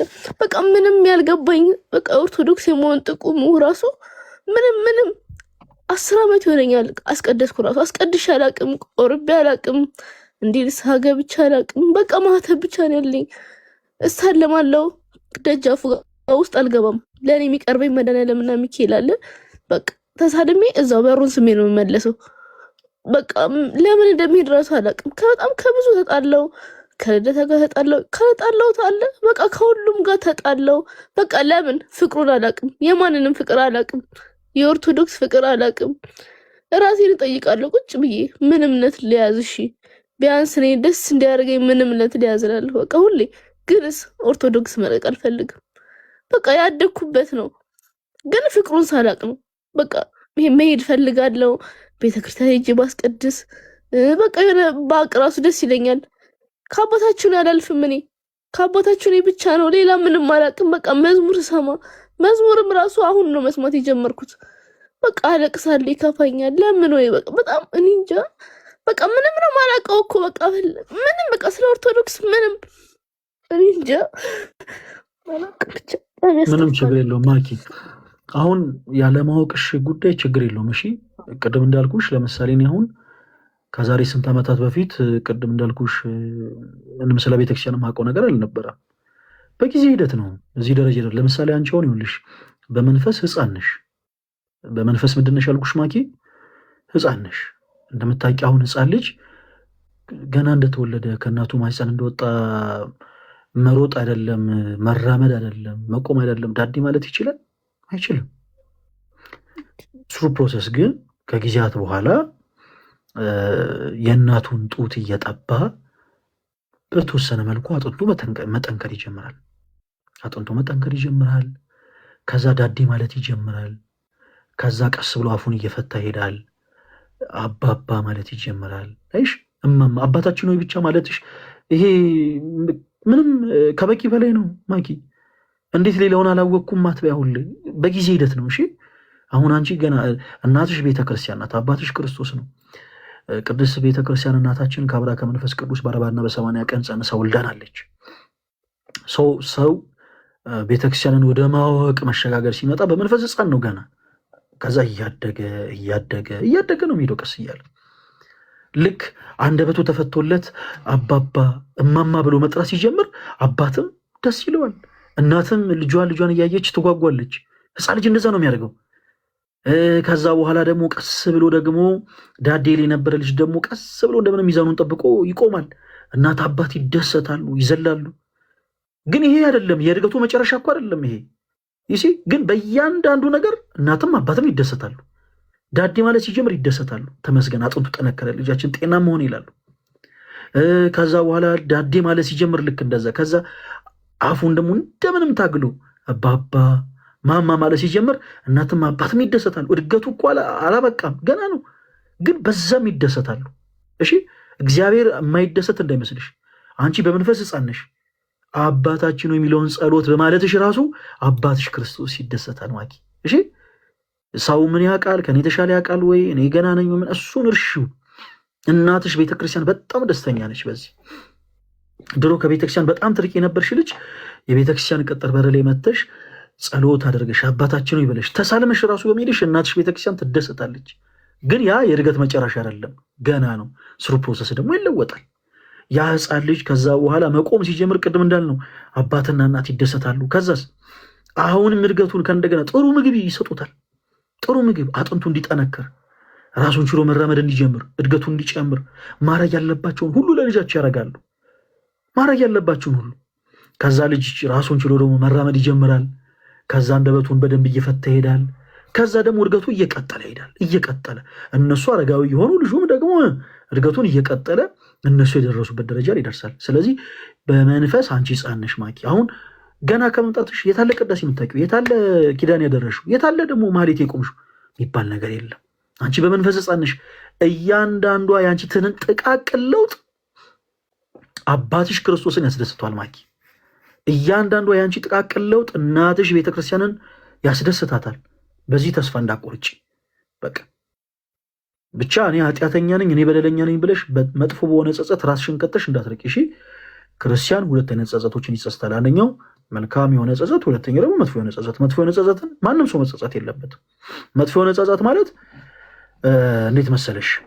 እኔ እኮ ቆሻሻ ነኝ እንዴ እኔ ትላንት ስዘሙት ሳመነዝር የነበርኩ ሰው ዛሬ ቤተክርስቲያን ገብቼ ላስቀድስ? እኔ ዛሬ ነጠላ ለብሼ ልዘምር? ይሄ በፍጹም አይሆንም። እኔ እኮ ቆሻሻ ነኝ እንድንል ያደርገናል። ክርስቶስ ስጋውን የቆረሰው ደሙን ያፈሰሰው ለእኛ ለኃጢአተኞቹ ነው። ስለዚህ ክርስቲያን መልካም የሆነ ጸጸትን መጸጸት አለበት። ጌታ ሆይ ይቅር በለን ልንል ይገባል። ሰይጣንን ልናሳፍር ይገባል። ኃጢአታችን እየተናዘዝን ሰይጣንን እናሳፍራለን። ማሳፈርም አለብን። ያን በቃ እንዲህ ከጣሪያ ከልሎናል መጋረጃ ጋርዶናል ብለን ሰይጣን በድፍረት ያሰራንን ኃጢአት ለካህን እየተናገረን ሰይጣንን እናሳፍረዋለን። ከዛስ የጌታችን የኢየሱስ ክርስቶስ ቅዱስ ስጋውን እንበላለን፣ ክቡር ደሙን እንጠጣለን። ከክብር ወደ ክብር እየተለወጠ እንሄዳለን፣ እንሸጋገራለን። ስለዚህ ማኪ እያንዳንዱ የአንቺ ለውጥ አባትሽ ክርስቶስን ያስደስቷል፣ እናትሽ ቤተክርስቲያንን ያስደስታታል። አሁን አንቺ ማድረግ ያለብሽ ትልቁ ነገር ምንድን ነው? በቻልሽው አቅም ራስሽን ወደ ቤተክርስቲያን በደንብ ማቅረብ። አሁን እኛም ደግሞ ልክ በተመሳሳይ አገልጋዮችም እንዳንቺ በመንፈስ ሕፃን ለሆኑ ሰዎች እኛ እንደምንመግበው ትልልቅ አድርገን አንመግብሽም። ትልልቅ አድርጎ ማመገብ አያስፈልግም። በመንፈስ ሕፃን የሆኑ ወንድመቶቻችንን ትልልቅ እያደረግን አናጎርስም። እኛ እንደምንጎርሰው ለምን? ለህይወት አይሆናቸውም፣ አንቆ ይገላቸዋል። ልክ ሕፃን ግን የለሰለሰውን ባፉ እንደሚያልም ልክ እንደዚህ የለሰለሱ ቃላቶችን እነግራቸዋለን እናንተ። ስለዚህ ማኪ አሁን በነገሮች እንዳትጨነቂ። በመጀመሪያ ይኸውልሽ ክርስቶስ ከማንም የበለጠ እንደሚፈልግሽ እንደሚያስብልሽ ወቂ። በቃ ከማንም የበለጠ ለአንቺ ይጨነቃል። ለአንቺ የሚራራ አምላክ ነው ያለሽ፣ እሱን እንዳትረሽ። ከዛስ በነፍስ የድፋምነት ስሜት የሚሰማሽ ከሆነ ስህተት እንደሰራሽ ፊልም የምታደርጊ ከሆነ ከዛ ኃጢአትሽ አጥቦ ሊያነጻሽ የሚችለው ማን ነው? ክርስቶስ።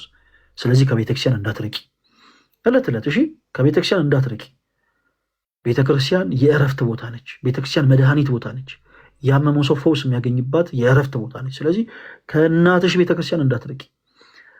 እያንዳንዷ ደግሞ ታይም ቱ ታይም ራስሽን ወደ ቤተክርስቲያን እያስጠጋሽ ትንሽዬ የምታውቂያት ነገር ሰው ዘንድ ምንም ተራ ቀላል ነገር ሊመስልሽ ይችላል። አባትሽ ክርስቶስን ግን ያስደስተዋል። ልክ አንድ አባት ሕፃን ልጁ በትንሽዬ እየተንተባተበ በአባ ሲል አባት በጣም በቃ መሬት ለቆ ዘሎ እንደሚደሰት ሁሉ አባትሽ ክርስቶስም የዛን ያክል ይደሰታል ልጁ ስለሆንሽ። እና በነገሮች እንዳትጨነቂ። ቅድም እንዳልነው መውደቅ አዳማዊ ነው፣ ወድቆ አለመነሳት ግን አጋንንታዊ ነው። እንኳንም ወደቅሽ፣ በቃ ስለወደቅሽ መነሳትን እንድታስብ ያደርጉሻል። ዛሬ ወድቀሽ አልቀራሽም፣ ወድቀሽ ተነስተሻል። ከተነሳሽ በኋላ ግን ከክርስቶስ በፍጹም እንዳትርቂ። የምትለምኛቸው ነገሮች፣ የምትጠይቂያቸው ነገሮች እንደው እግዚአብሔር አላደረገልኝም ብለሽ እግዚአብሔር እንዳታማሪ። በቃ እግዚአብሔር ለበጎ ነው ሁሉንም ያደረገው።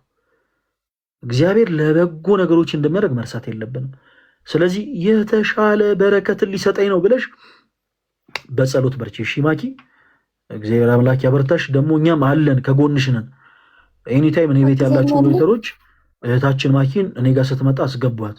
እሺ ማወቅ የምትፈልጊው ነገር ካለ ምንም እንዳትጨነቂ፣ ምንም እንዳታስቢ። ማወቅ የምትፈልጊው ነገር ካለ ሌላም የሚያስጨንቁሽ ነገሮች ካሉ እኛ ጋር መጥተሽ የሚወስደኝ ሰው በቃ ቤተክርስቲያን በቃ የሚወስደኝ ሰው በቃ የሆነ እንዳቅ እንድማር የሚያደርገኝ ሰው ነው በቃ የምፈልገው አሁን ላይ። በቃ ቢያንስ በሱ ካገዝከኝ ራሱ እኔ እንጃ አልወድም አልኩ መሄድ ብቻዬን በጣም ነው የሚያስጠላኝ። በቃ ጭራሽ ነው የማልሄደው። ስራዬ ብዬ አልሄድም። ዝም ብዬ ዋክ ብዬ ራሴን አሳምኜ ለዋክ ብዬ ሄድና እዚሁ ተሳልሜ ከዛ እመለሳለሁ እንጂ ስራዬ ብዬ አልሄድም። በቃ ውስጥ እንኳን ገብቼ አላውቅም በህይወቴ። እኔ ቤተክርስቲያን ውስጥ ገብቼ አላውቅም፣ በፍጹም አላውቅም። እስካሁን ድረስ እኔ አልገባም። በረጋ ብቻ ተሳልሜ ነው የምመለሰው። እሱ በቃ ሄጆ ውስጥ በቃ የሆነ የሚያግዘኝ ሰው እንደዚህ አድርጊ ምናምን የሚለኝ ሰው ማማተብ ራሱ በቅርብ ነው የለመድኩት። ሎያል ኮሜንት ላይ እየጻፈችልሽ ነበረ። ምን ማለችሽ መሰለሽ? እንጦጦ ኪዳነ ምሕረት ሂጂ ብላሻለች። እና እውነት ነው። በነገራችን ላይ እኔ ለመጀመሪያ ጊዜ ማለት እንደዚህ እንዴት መሰለ በጣም ብዙ ቦታ ሄጅ ያለው እኔ እንጦጦ ኪዳነ ምሕረት ግን በቃ የሆነ ጭንቀቴን ሄጅ በቃ እርግፍ እንዳረግ እንደው በደንብ እዛ መሄድ እንድለምድ ያደረገች ሎያል ነች። ሎያል በዚህ አጋጣሚ በጣም ነው ማመሰግንሽ። እና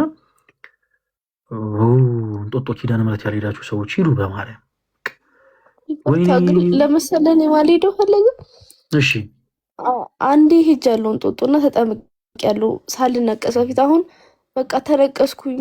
በቃ ስነቀስ ምናምን ፈራለሁ፣ የሚመቱኝ ይመስለኛል እዛ ሲሄድ የሆነ በቃ ፈራለሁ፣ ወይም አያስገቡኝ ወይም በጣም የሚማቱ ስለሚመስለኝ አልሄድም። በቃ በፍጹም እኔ እንጃ ጭራሽ ነው የማልሄደው። አሁን ላይ ደግሞ በፍጹም በቃ ማኪ ይኸውልሽ፣ በመጀመሪያ ደረጃ በእንደዚህ አይነት ጉዳይ ላይ ምንም እንደዚህ አይነት ነገሮች እንዳትጨነቂ እሺ።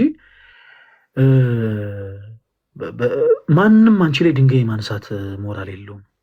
ያቺ ለምሳሌ ዘማዊት የሆነች ሴት ስትሴስን ካገኟት በኋላ ፈሪሳውያን ድንጋይ ይዘው በሙሴ ሕግ ሙሴ ውገሩ ይላል። ስትሴስን የተገኘችውን ውገሯት ይላል።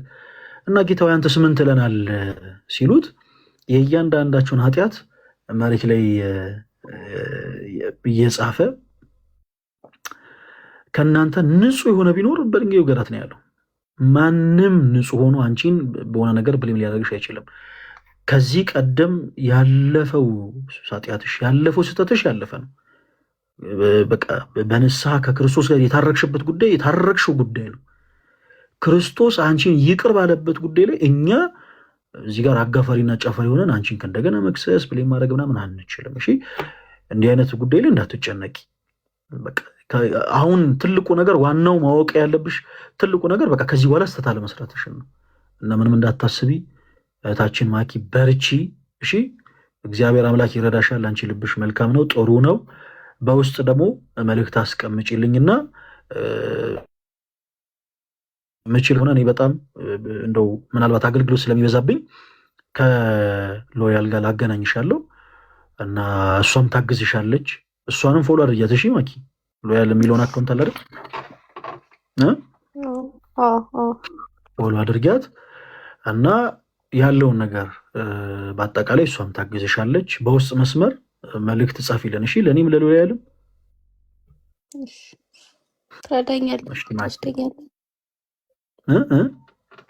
ትረዳኛለህ፣ በቃ ታግዘኛለህ እንዲሄድ እንዴ። ይሄማ ግዴታችን ነው ማኪ፣ ምንም እንዳታስብ እሺ።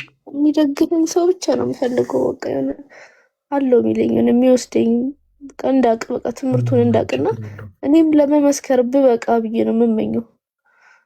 ምንም ችግር የለውም፣ ግዴታችን ነው ማኪ፣ ምንም እንዳታስቢ። በውስጥ ቅድም እንዳልኩሽ ያለንን ፎሎ አድርጊያት፣ እኔንም ፎሎ አድርጊና በውስጥ መልእክት አስቀምጪልን፣ እናወራሻለን እሺ ማኪ። በውስጥ በጣም አመሰግናለሁ። በጣም እግዚአብሔር ያክብርልኝ። መልካም ምሽት ይሁንልኝ። አሜን አሜን።